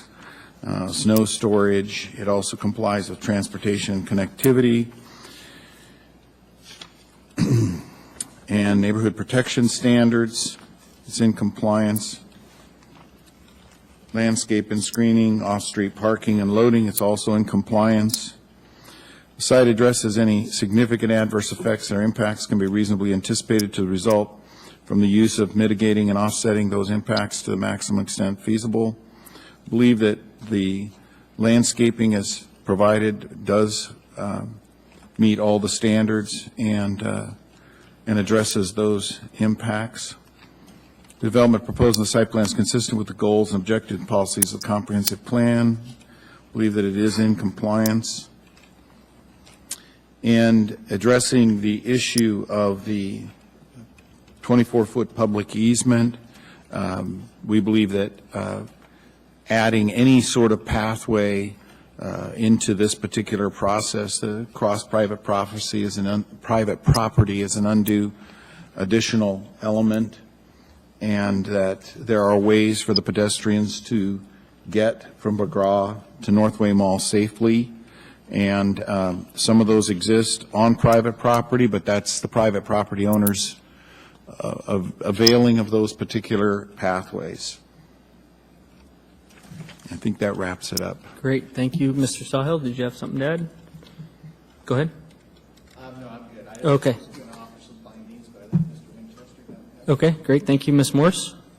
In addition to all codes and plans Mr. Winchester stated that they are in compliance with, I will note that the petitioner has verified that we don't expect any additional noise or light levels or smell or debris that will affect the adjacent residential neighborhoods.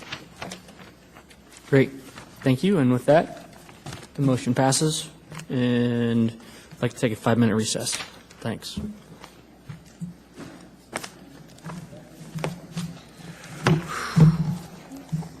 Okay. Oh,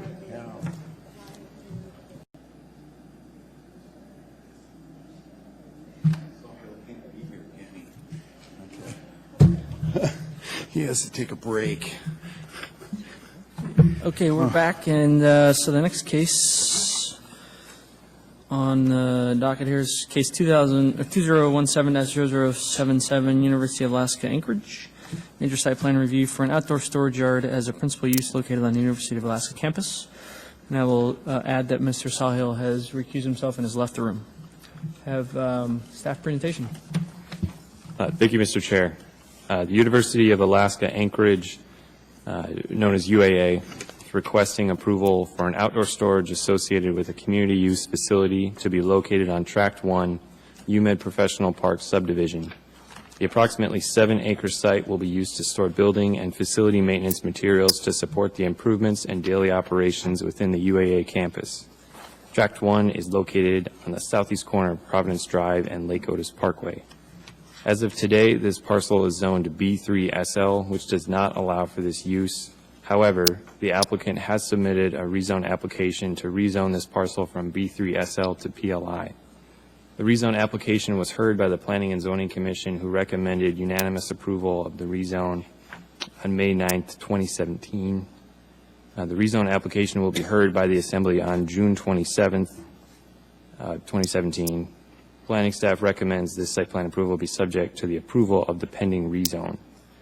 This site plan is in conformance with the site plan approval criteria 1, 3, and 4. Conditions of approval have been added to the site plan to achieve conformance with approval criteria number 2. Those are conditions 4, 5, and 6 under department recommendations. These address the need for the petitioner to develop off-street parking, provide adequate snow storage, and mitigates noise impacts to the residences northwest of the petition site. And planning staff recommends approval of the major site plan review for University of Alaska Anchorage with the conditions as stated in the staff report. So thank you, Mr. Chair. Great, thank you. Do we have any questions for staff? Nope. Seeing none. We have Ms. Ritter is back. We can have your presentation, please. Hi, I'm Michelle Ritter, R-I-T-T-E-R, with Dow. This is my third outdoor storage presentation and the second one for this specific site. So UAA actually began using the site as a temporary laydown yard in 2013 to support the construction of the new engineering and building and parking garage. The site is, as Ryan has mentioned, is currently zoned B3 SL, and like the project that we just heard, the special limitation required that prior to any building permit being pulled, that it was subject to approval of a major site plan review. So back in 2013, this actually went to the Planning and Zoning Commission for approval before it being used as a temporary use. There were some kinks in new code in New Title 21, and actually under New Title 21, this is not allowed in the B3, but we came to a recognition with staff that we wanted to kind of continue to use the site. UAA wanted to rezone the property to PLI, so just a brief history, it was, I think, owned by the state. It went into private ownership. That developer rezoned it to B3. Once it was conveyed back to UAA, they wanted to put it in public lands and institution, which is common to most of their holdings, if not all in the campus area. So that rezone serves two purposes. One, just as a house cleaning measure, but then also to allow this. They've spent almost $800,000 actually developing this site. As Mr. Sawhill mentioned, his firm is working to basically remove a FEMA map that states that it's in a floodplain zone. Since then, we know that it's not in a floodplain zone. There's erroneous mapping all throughout town, but because of that, there was a lot of site work that needed to go into this, which is why the cost for development was so high. Due to the investment placed into the yard and also the desire to not move it and then disturb another location on campus, they've decided that this is very efficient. It's a very good location. There's already an existing vegetated buffer along Lake Otis and Providence.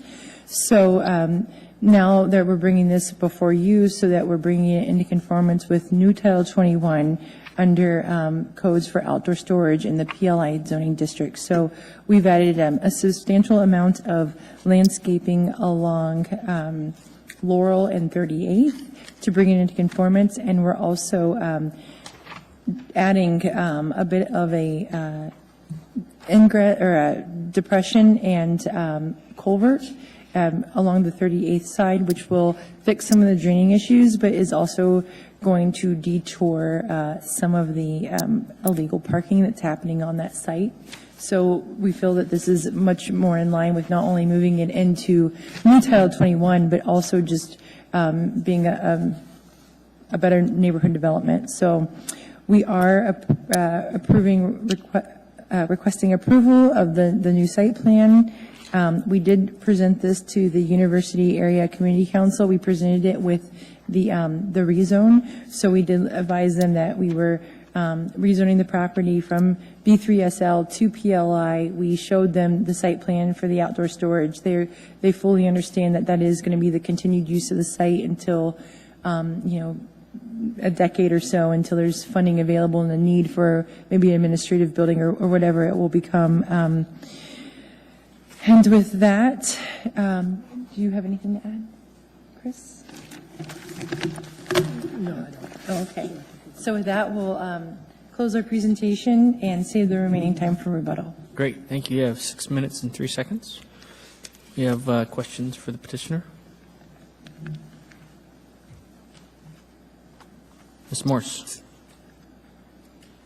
Can you I'm just going to hold my plan up. Can you explain to me what happens at the southeast Chamford corner on Laurel Street?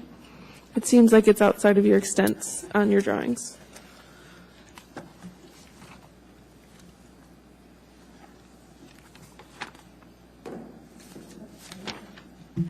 No more grass. No mow grass. Thank you. So the response was no mow grass. Yes. Seed mix. Yes.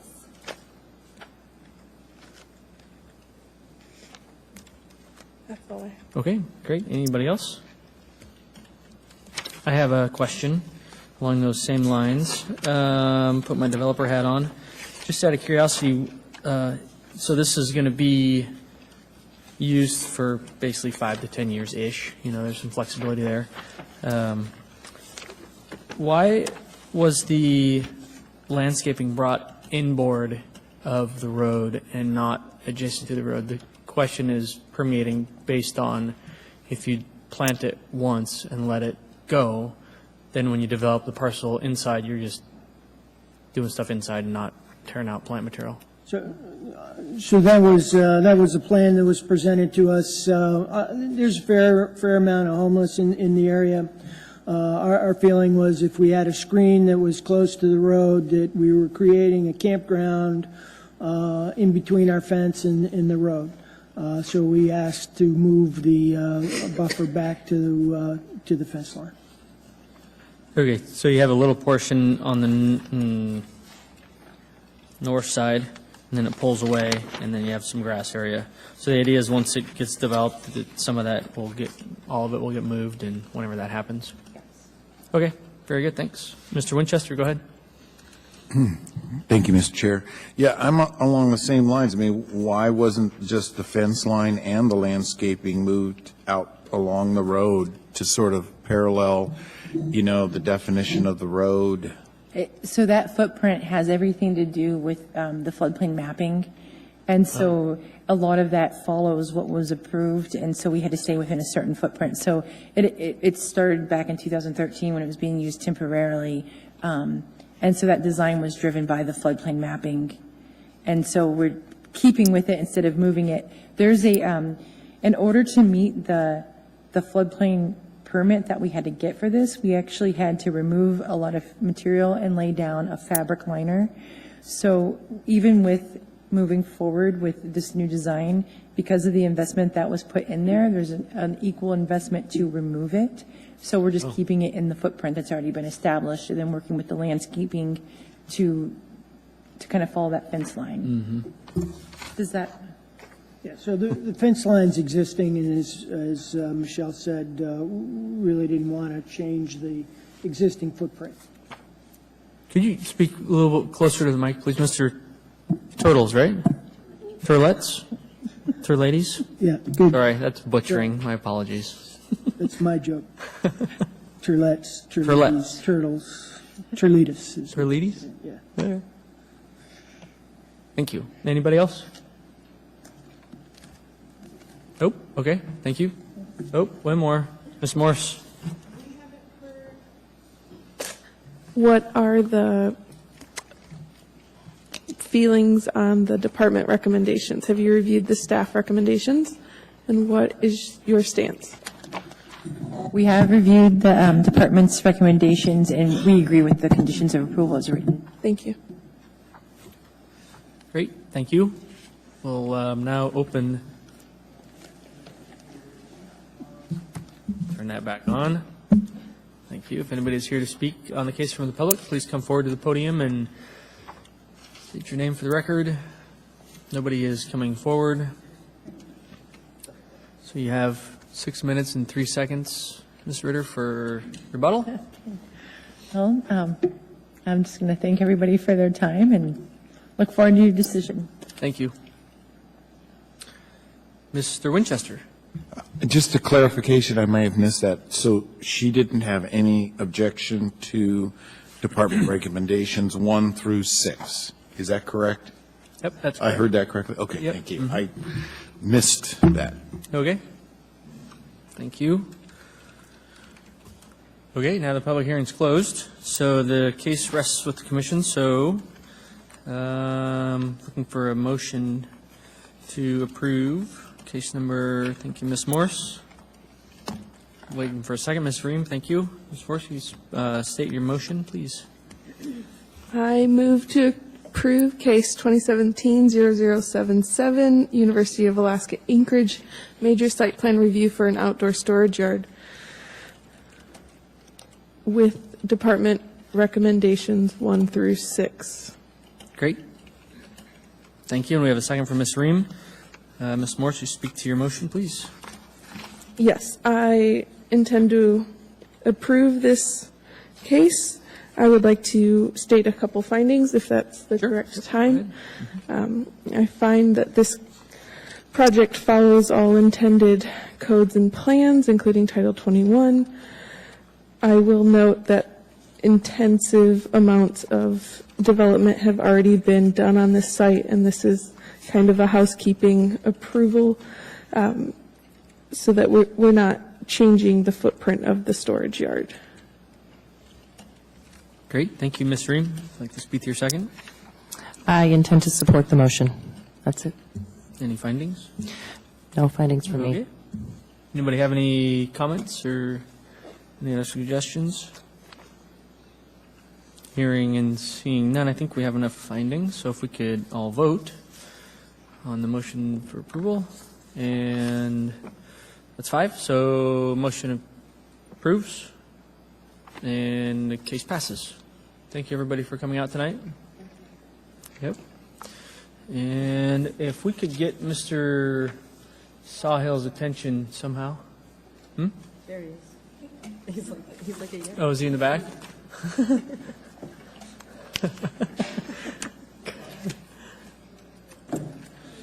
Okay. So next on the agenda is appearances, requests, which there's none, and reports. The chair, I have one before we get to the secretary one.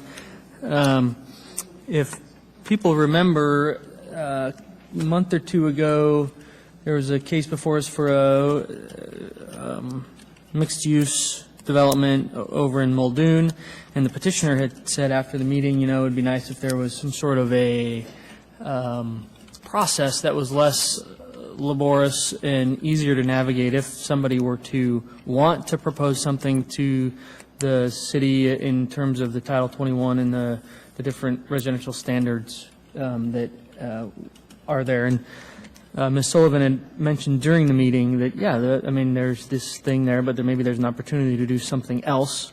And the idea for something else is perhaps almost like a subcommittee.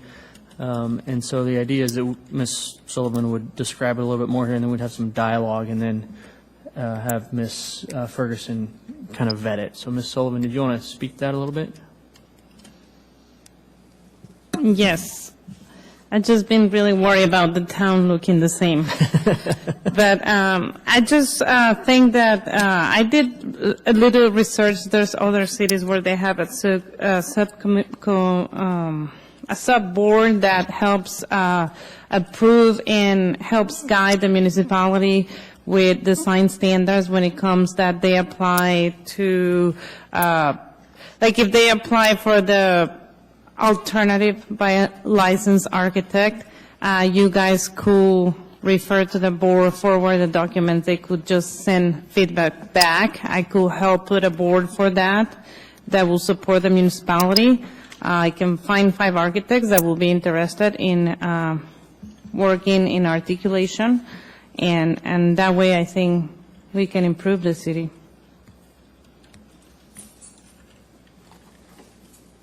Is now as when I give feedback? Yeah, go ahead. Okay. Go ahead. Okay. I think unless. Just to give you feedback so you can take a better decision. It's very hard to say, who says if it's well articulated or not? I think it's a very hard. Qualified professionals. Yes, and I think you guys need support from the community. So if I understand what Monica's saying, she's saying that she's in favor of creating a board that would look at projects that come under the alternative equivalence compliance that would then look at the projects and make a judgment or decision whether or not they are in fact, eligible or meet it. Maybe I should back up and just read what it says from the code under alternative equivalent compliance. Would that be helpful? Sure. Yeah. Yeah. Okay, the purpose is alternative equivalent. Section are you reading from? I'm reading Chapter 7, Development Design Standards. If you want to jot it down, it's on page 7-3. Thank you. And it says the purpose of this is the alternative equivalent compliance is a procedure that allows development to meet the intent of this chapter through an alternative design. The procedure permits site-specific plan that is equal to or better than the strict application of a design standard specified in this title. This procedure is not intended as a substitute for a variance or administrative modification or as a vehicle for relief from standards in this chapter. So if we, as we've discussed before, to my knowledge, no one has attempted to come under the alternative equivalent compliance thus far.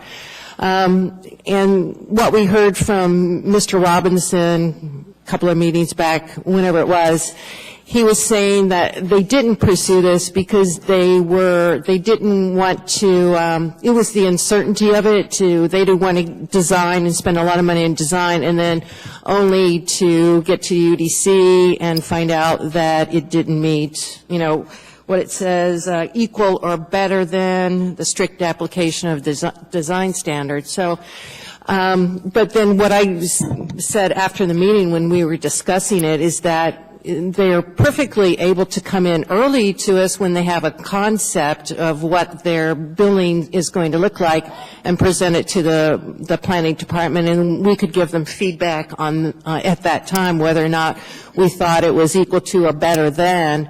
But as I say, no one has yet come in to do that.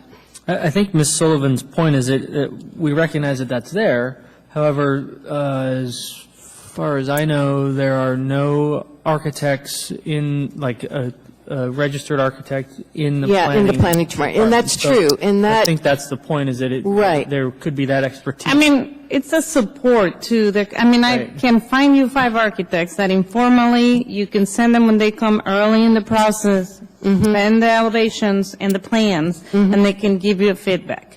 And then based on the feedback, you can recommend to the UDC that the alternatives Right. being reviewed by the Board of Licensed Architects, and they recommend that the articulations are better or whatever. Right, and I could certainly take this back to the planning department, and we could discuss, the creation of this board made up of, designers who could look at it and give feedback on that design. I think that the board, maybe terminology is a little bit onerous, and perhaps it's a subcommittee of UDC, and Yeah. Okay. there's one architect or perhaps 2 architects from UDC that are, so that there's an alternate, right? So if, Right, but and then then, that architect would help coordinate the 4 or 3 or however many architects, but then that person would report back to the commission, so that it's not this onerous process to, Okay. go submit. yeah, I shouldn't have said board. I was thinking, there'd be a group, whatever we want to call them, that would meet with the architect, and the architect would, of the development would present their case to this, whatever we're calling it, an entity that would, make a decision. I think it's just a subcommittee of UDC, because. Right, but then the problem there is it presupposes that we're always going to have architects on the UDC, and there's nothing in code to say we're always going to have architects on the UDC. This is something that, since I've been staff to the UDC, that I've always tried to do, that we have designers,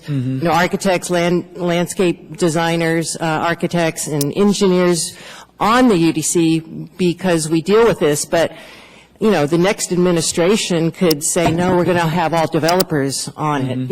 There's no guarantee So about maybe that. Maybe that is just a UDC representative. I think it's one commissioner as the chair of a committee. Yep.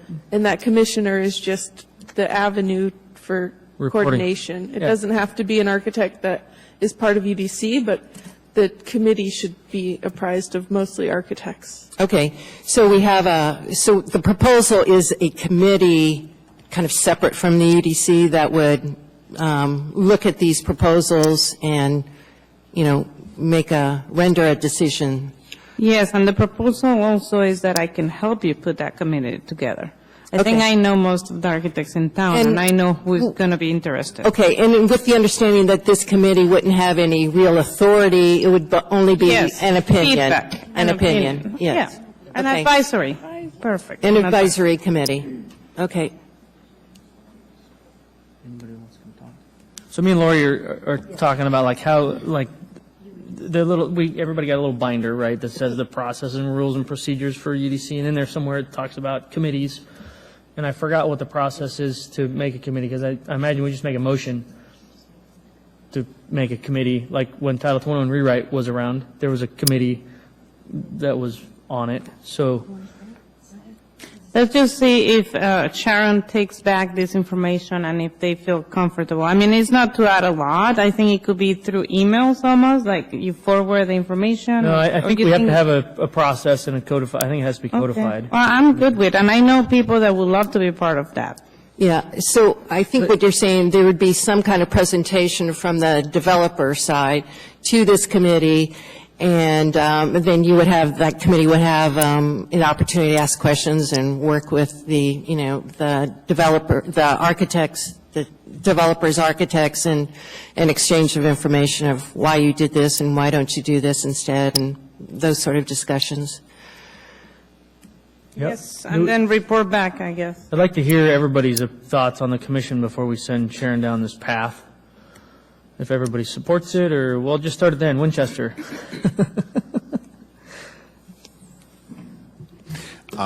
Yes, I am definitely supportive of a committee of architects to advise the developers and their architects as they go forward in these projects. Again, and I understand there's always been some way to come in early, and it seems like projects are always behind the timeline, but giving them that option at least, and to bring the professional people in as quick and as early, rather than it gets here and we've, and it's not that we don't have professional staff looking at this, but limited time, limited resources to even assist those folks, to try to come up with something that in our community is a better alternative than here's these rules and you get one shot at the UDC, so you better make it perfectly exactly this one time. Okay. I agree with Monica that we've seen several of Cook Inlet's projects, and they're pretty much going to be the same, and they've found a formula, and that's it. And if that's what we want the city to look like, that's what we're going to get, forever. And I think that's really a problem. Okay, thank you. So I think Ms. Lori. Through the chair, Sharon, you guys, if you create a committee, you need to sign it like once a month to do this, but is this going to be hearing projects that are going to be coming before the UDC? Would they be discussing? Well, I don't know that there's a need for them to meet monthly. I think it's on a case-by-case, as the need arises, I don't think there's going to be tons of projects that Yeah, come with an alternative. right. I think It's if it probably- happens 2 times a year, it happens 2 times Right. a year. So just to clarify, this is only for alternative equivalent compliance section. Exactly. So, which rarely happens. It may happen once, maybe twice a year. Yeah. Right. It's, Right. there's all these, applicability A, B, C, D, and E. So, it's all the design standards. So we're basically opening up the book to anybody that wants to do that. And if that does happen once or twice a year, they recuse themselves from hearing that case then? No, I wouldn't think so, Because no. they'll be reporting back to Yeah, your- they're reporting back. It's no different than an assembly subcommittee. John Weddleton's community economics subcommittee that he does on a month, or actually it's almost on a weekly basis. He doesn't recuse himself from any action that's taken place in that subcommittee. I would say the same thing would apply here. But he's reporting back to the commission, or back to the assembly, and Correct. keeping everybody up to Yeah, date. That's kind of in a what. very similar fashion to what you're suggesting here. Okay, great. Yeah, and Continue, the guys. Planning and Zoning Commission has at least 4 subcommittees that, they Yeah. meet as necessary. But I just want to clarify something. I'm not clear on whether this is a committee of the UDC or something separate from the UDC? Because it's the UDC, we just, as I said before, I can't always guarantee there'll be architects. It's a on the subcommittee UDC. of the UDC. Okay. So anybody on the commission would be part of that. Now, one thing to take into account with planning and zoning and assembly subcommittees, they're made up of only members of the assembly and only members of the planning and zoning commission. So what Monica is suggesting is that she would chair a subcommittee, but bring in individual and independent architects to sit on this subcommittee. That is a question that we'll need to investigate, because I don't know if we can actually do that. And the question there is if somebody that's not on the commission can make decisions based Correct, on. or recommendations, They will correct. do recommendations. They're just giving an advice. Yeah. And I would think that they will they will listen to the advice of the professionals. So it's just. Sure, So, so just look into it, and we'll just go down the line. We know Sullivan, Jim, Sawhill. Mr. Jim again. Let me just write your name backwards right here. I think this idea has merit and should be investigated further. The design standards, the architectural design standards, both residential and commercial, are difficult in the code, and they're difficult to always meet. And they do, to me, seem to crush innovation and new ideas. It's kind of a cookbook approach. So I think, we don't see a lot of alternative, proposals, and probably because people are afraid of the process. But I think if we're going to do this, I think we either need a written policy or a written procedure on how this would occur.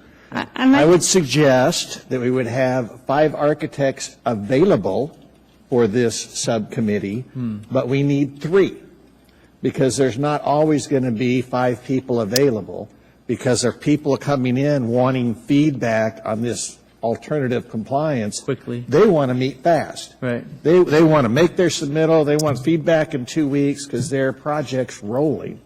So, I know the building department puts out policies for feedback, give you a 30-day opportunity for people to weigh in. I haven't seen policies come out of the planning department in a long time. Oh, we've done them. Yeah, it's almost like a regulation more than anything. We just We don't want to no. do a formal regulation either, because then that's got to go to the assembly. But we're just looking for advice from professionals. I don't feel qualified to judge architecture, and you don't want me to design a box. It would be terrible. So I think it's worth pursuing. I think it could be valuable to the design community. It could improve our architectural design in our community. But, it's going to take some thought. Sure. My thoughts is I think it's a great idea. I think it, as Mr. Winchester had stated earlier, with regard to one of our developers in town regurgitating the same plans over and over again, having a subcommittee breeds creativity, and allows for good design. So I'm all for it. The only issue I have is whether or not we can bring in independent architects that are not part of this commission, and we'll certainly look into that. And Mr. Sawhill, I agree. If we're going to do something like this, we should institute a policy about how it's run, how often it's run, things of that sort. Submittal requirements, all of that. Absolutely. Yeah, no, we'll do that. I see Sharon is writing frantically as we're speaking, so I think she's into it. Okay. Great. Thank you. Yeah, and other thing I wanted to say is that, there may be a fair amount of work for the committee, people on the committee, because your thoughts will have to be conveyed on paper to the UDC. So, that's a commitment on their part. Architects have such a big ego that they'll be willing to do this to make a better city. We can find that people. Okay, it might be, showing an alternative design that you discussed, that you were thinking of, or something of that nature. I think it's more of a sounding board, though. I think you're going to have problems deciding who is going to participate. Okay, so we'll continue. Ms. Morse, thoughts? Yeah, lots of thoughts. I think Any new ones? any any option is an exciting option. What we're trying to gain is more alternative equivalence applications. So what is it about the process that people are hesitant about? Is it money? So first question is the pre-application conference, is there a cost with that? So they're only paying for UDC when they later. Yeah, submit- there's no extra cost. It's a single fee to UDC, no matter which, whether you want to come in and meet the design standards or you want to go under that other approach. So there's no additional cost, but, I'm sorry. I think the design elements is the cost that I think the petitioner would say is onerous, like, I think paying a it's paying consultant. for the consultant, Right. yes. Mhm. Agreed. So if they're worried about paying the consultant to do something that won't get approved, then it's a building department reputation issue that we need to overcome. I don't think it's creating a new committee. I think having other architects, why I like seeing architecture sitting at this commission. There's also that responsibility of proving you have no interest in a project and recusing yourself when you do. I could see it would need to be controlled in almost having them sworn in as we did when we took our roles, and then appointment terms as well. I'm concerned about other architects and lack of oversight, but the planning department doesn't have an architect to review these alternative equivalence projects. So is it a consultant that the planning department needs? Maybe that's an option. I'm looking through ideas besides creating another committee, and I think because there's not money in the planning department that's causing people to not apply. It's fear that the design won't be approved. I think having an architect to refer these alternative equivalence projects to would be helpful for the planning department, so that there is less risk, so that they're talking architect to architect when they're looking at schematic design. And then if that doesn't work, I would explore a committee. But creating a committee, I'm excited about the idea to get more projects here, but I don't know that creating a committee is going to encourage more architects to design outside of. No, but it will make it will make a better city. This is not the first place that's trying to Right. do this. And I can find some documents that show you that cities that are good cities have this kind of communities. Let me find some of what I was reading. I think we have to have demand to create this, right? We are going to have demand. If I could just add for a second. Yeah, go The Urban Design Commission was, created originally around the idea of urban design and landscape design and these things. And in the interim process, we had a Title 21 change that came up with complete set of architectural design standards. For me, in a lot of the projects that come up before us, I think there should be 7 architects sitting up here or designers, because that's where the process of urban design is coming in. I mean, landscape is there, gosh, we need it, and it's part of it, but we don't have that. And I think what Melissa and Monica is saying is that we're in a situation where we're asked to deal with very, very complex architectural design standards that the commission isn't necessarily set up to do. Staff is doing the best they can do with this new, impingement upon us all. All we're saying, and I think Monica's right, is that maybe we need to make an alteration to the way we deal with it from the Urban Design Commission with this committee that says, okay, we're going to bring in 3 or 4 or 5 architects or have these architects on board and try to really digest how we're going to deal with these design standards and make our city better. Because if we just stick with the box and the rules that we've been given that have been sort of impinged upon the industry, we are going to have a city that is not necessarily what we think it is. It's like you can make a rule for anything, but guaranteed that rule is going to bite you. And where we are right now is we've got these design standards intended to build a better city, but in reality have constrained the architects to a point that are making it difficult. I do understand that. I've seen the change. I was involved in the change, and I serve with Tyler. So the person we're using as this example, Tyler, he and I work on a housing committee through AEDC. So Okay, good. So maybe it's just a different perspective I'm coming with, but I don't know that creating a committee is going to get community developers more excited about a different path. I It think seems it's not a almost like a different- marketing effort, It's not a process effort, because the process is there, pre-application, come in when you have your schematic designs done, and we'll talk to you about it. If the nervousness is, I don't want to go to the planning department, they don't even have architects to review these, that's a different story to me. The hesitation is, I don't want to go before UDC because it takes a tremendous amount of effort, and I'm halfway down my path, and if I go halfway down this path and I pay all this money, then UDC says no, I don't want to do that. I completely understand, but before you get to the decision-making responsibility of UDC, there's a pre-application conference required. Okay, and I'm going to make you a question. You decide to do an alternative design, and you go to the municipality, and you say, this is more articulated. They're going to tell you no. And then you're going to say, why not? Who's taking the decision? If they have an That's the advisory, perception. That's if they the have an perception of the advisory planning committee, it gets more serious where they get the support. I mean, this is a support to the community. Right, yeah.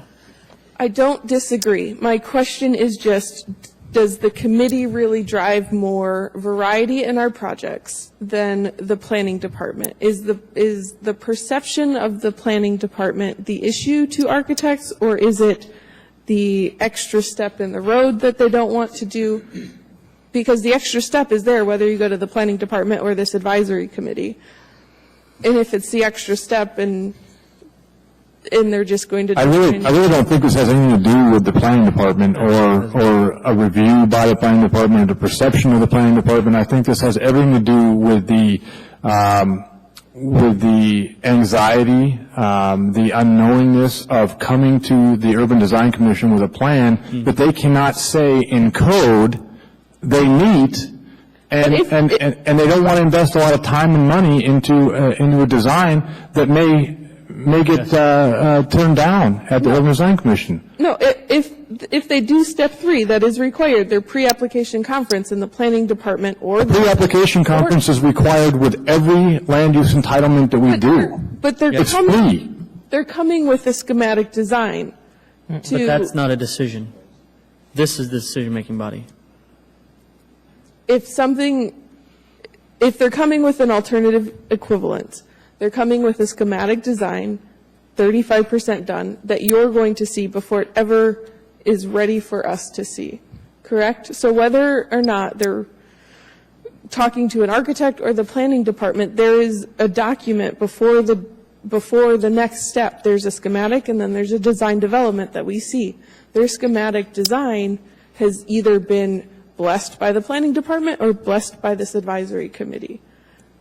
I honestly, as an outsider, think it is a perception issue and a fear of getting to just schematic design, 15%, getting that far and the planning department not agreeing, and then there's not a professional to review that design. So I think that the point that's being missed, and then we'll move on, is the decision-making authority is either us or Planning and Zoning Commission. It's not the planning That's department. correct. And as tonight we saw, there were 2 conditions recommended by staff that the Urban Design Commission did not agree with, and they were removed as conditions. So you are the decision-making body. Right. So what we're trying to do is get that a little bit more of an arm out to the design community to say, hey, yeah, we think that this would be a path Has to there go been down. at least one project that we could use as an example that has gone through this? No. So in my opinion, it's a marketing effort. So to say it doesn't work before it's ever been tried, if this wasn't a government thing, if this was a business thing, it would be a marketing issue that this hasn't been shown to the people that could use it as an option. Okay, so we'll just note that you have concerns, and they're going to vet the first process. And then when they Okay. come back and vet the first process, then we'll discuss it as a commission. Mr. And I'll try to find some policies from another state Yeah. that That would be have good. used these type of committees. In my experience, the planning department needs to uphold the code. You take something to the planning department, they're going to look at code, they're going to say how it is or isn't met, and then they're going to allow the UDC to come up with an interpretation or some sort of vehicle to agree with or not agree with that standard, and the justification for that. And I think that needs to happen much earlier than when they come to us. I think that's the case. So I'm for a subcommittee or something. Great, thank you. And I'm for a subcommittee, as I already mentioned. So Sharon, if you could look into it, or Dave, or I'm not Right. sure. One thing I If you wanted could just to- report back next month, that would be great. Yeah, I had a thought, maybe before we go too much further down this road, it might be helpful if we invited Tyler and some other developers, major developers in town, to come to the UDC for, discussion after the cases are done one evening. And, you all could ask their questions of why they're not going down the road of alternative equivalent compliance and what their reservations are Sure. about pursuing that. So maybe I could set up something like that. Not Yeah. that I won't still take it back to the I think planning we department. need to vet it first in the planning department, and then Yeah. maybe in 2 months, or 3 months, because next month there's a meeting. Right. Then we ask the developers, because we need to, Yeah. yeah, Great idea, Sharon. yeah, Get it vetted here. Yep. And then ask some developers and say, hey, we're trying to improve the Yeah. process. Is this going to work? Developers and architects, right? If they're going to be the users. yeah, yep. Now, other than Tyler, can you think of some developers I should invite? You can invite Pfeffer, probably, and Spinelli. Who's that? Andre Spinelli. Maybe we think and then come back. Okay. I think that there's, yeah. Widener. But you guys, are in the design community, you work with a lot of the major developers. But I think before we reach out to them, we need to vet it first. Sure. So I don't We'll think, do I that. think it's premature to sling out names right now, to do any of that. Okay, so that's good, thank you. So in July, August, we'll get the report back, and then the CSS, you're going to contact Sensitive Solutions like 6 months ago, had asked about reworking the application. Have you touched I may that? have to call you tomorrow. I've lost Okay. track of that one, but let's talk about it tomorrow. Okay, sounds good. Okay. Okay, so now on to the O'Malley Road reconstruction. Yes, I was able to talk to Hal Hart late this afternoon about it, and we're kind of on the road to, it's really, we're still discussing it with DOT, or Hal is when he has the opportunity to try and seek a solution to the issue. And when I talked to him this afternoon, he said there was an event tonight at 5:30 that he was going to try and get to, that DOT was going to be at. And so I'm pretty confident that if Mr. Amundson is at that meeting at 5:30, that I think Hal will bring up the issue again with him. But it's a work in progress. Okay, I just had one comment, and that is, a lot of this correspondence that's in here is from DOT, and there's no correspondence from the city. Right. So I think that's the missing link in this whole scenario. Not, They've reached out, they've looked at the timeline, and there has been zero response from the city, so. I'm not sure if anybody has any other comments, but we can address it next month after you. the Go ahead. detail on this single sheet is severely lacking. I think an overall elevation showing the extent of the project might be necessary. Maybe the color or the contrast Okay. of some sort. It's like impossible to review. No, this was just a kind of a reminder, because you guys have already heard this case. So this was part of the case packet that Right, was yeah. 6 months ago or November. I thought it whatever wasn't part of the case, and that they were adding it. Isn't that what happened? There was two conditions of approval that required the DOT to come back under the consent agenda Right. and get us to approve their landscape plan and their Decorative. decorative feature for the wall. And so I would expect they would write a letter, have a narrative describing it, how they thought it was great. We would get staff's review on it, and then it would come under the consent agenda, and we could pull it if we wanted to, but we've got nothing.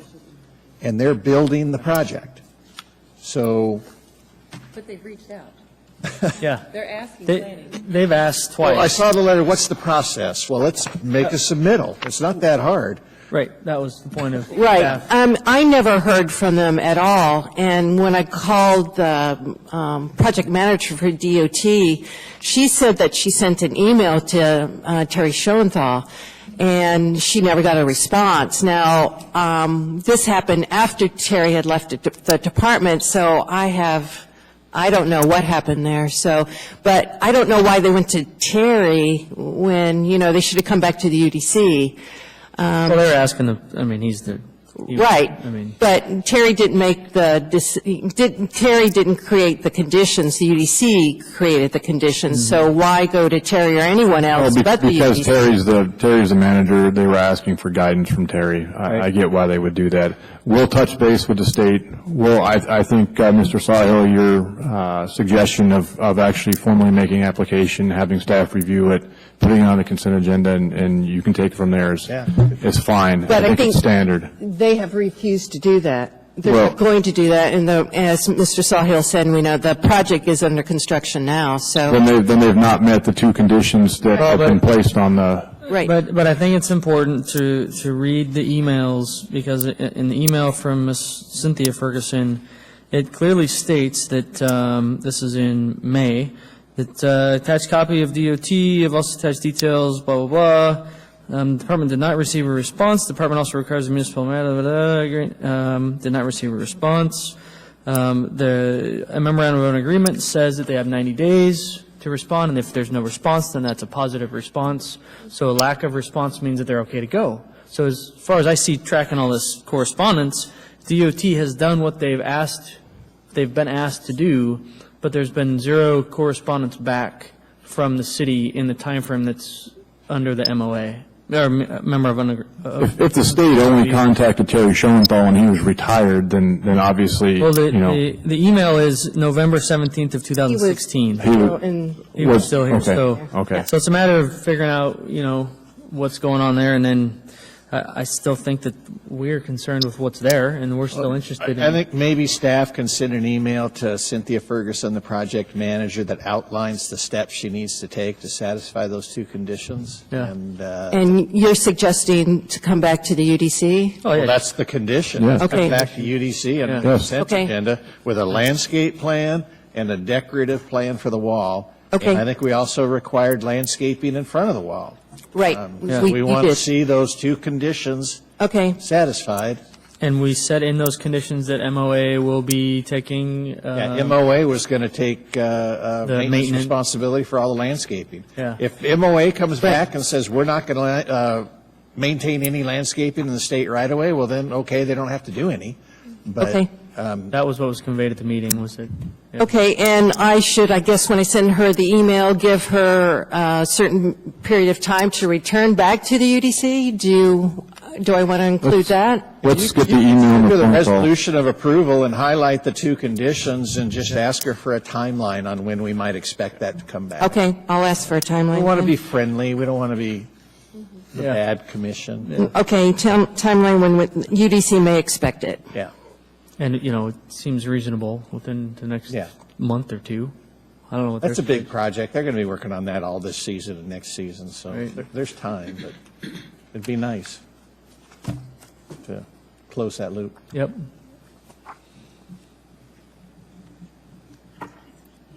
Good? Anybody else have any comments on those? Nope? Announcement is there's no July meeting. Sharon, any other questions on that topic? On the what? On the topic for? No. Okay, great. Get a motion to adjourn? Ms. Ream, thank you. Ms. Morse, thank you. See everybody in August. Have a good summer.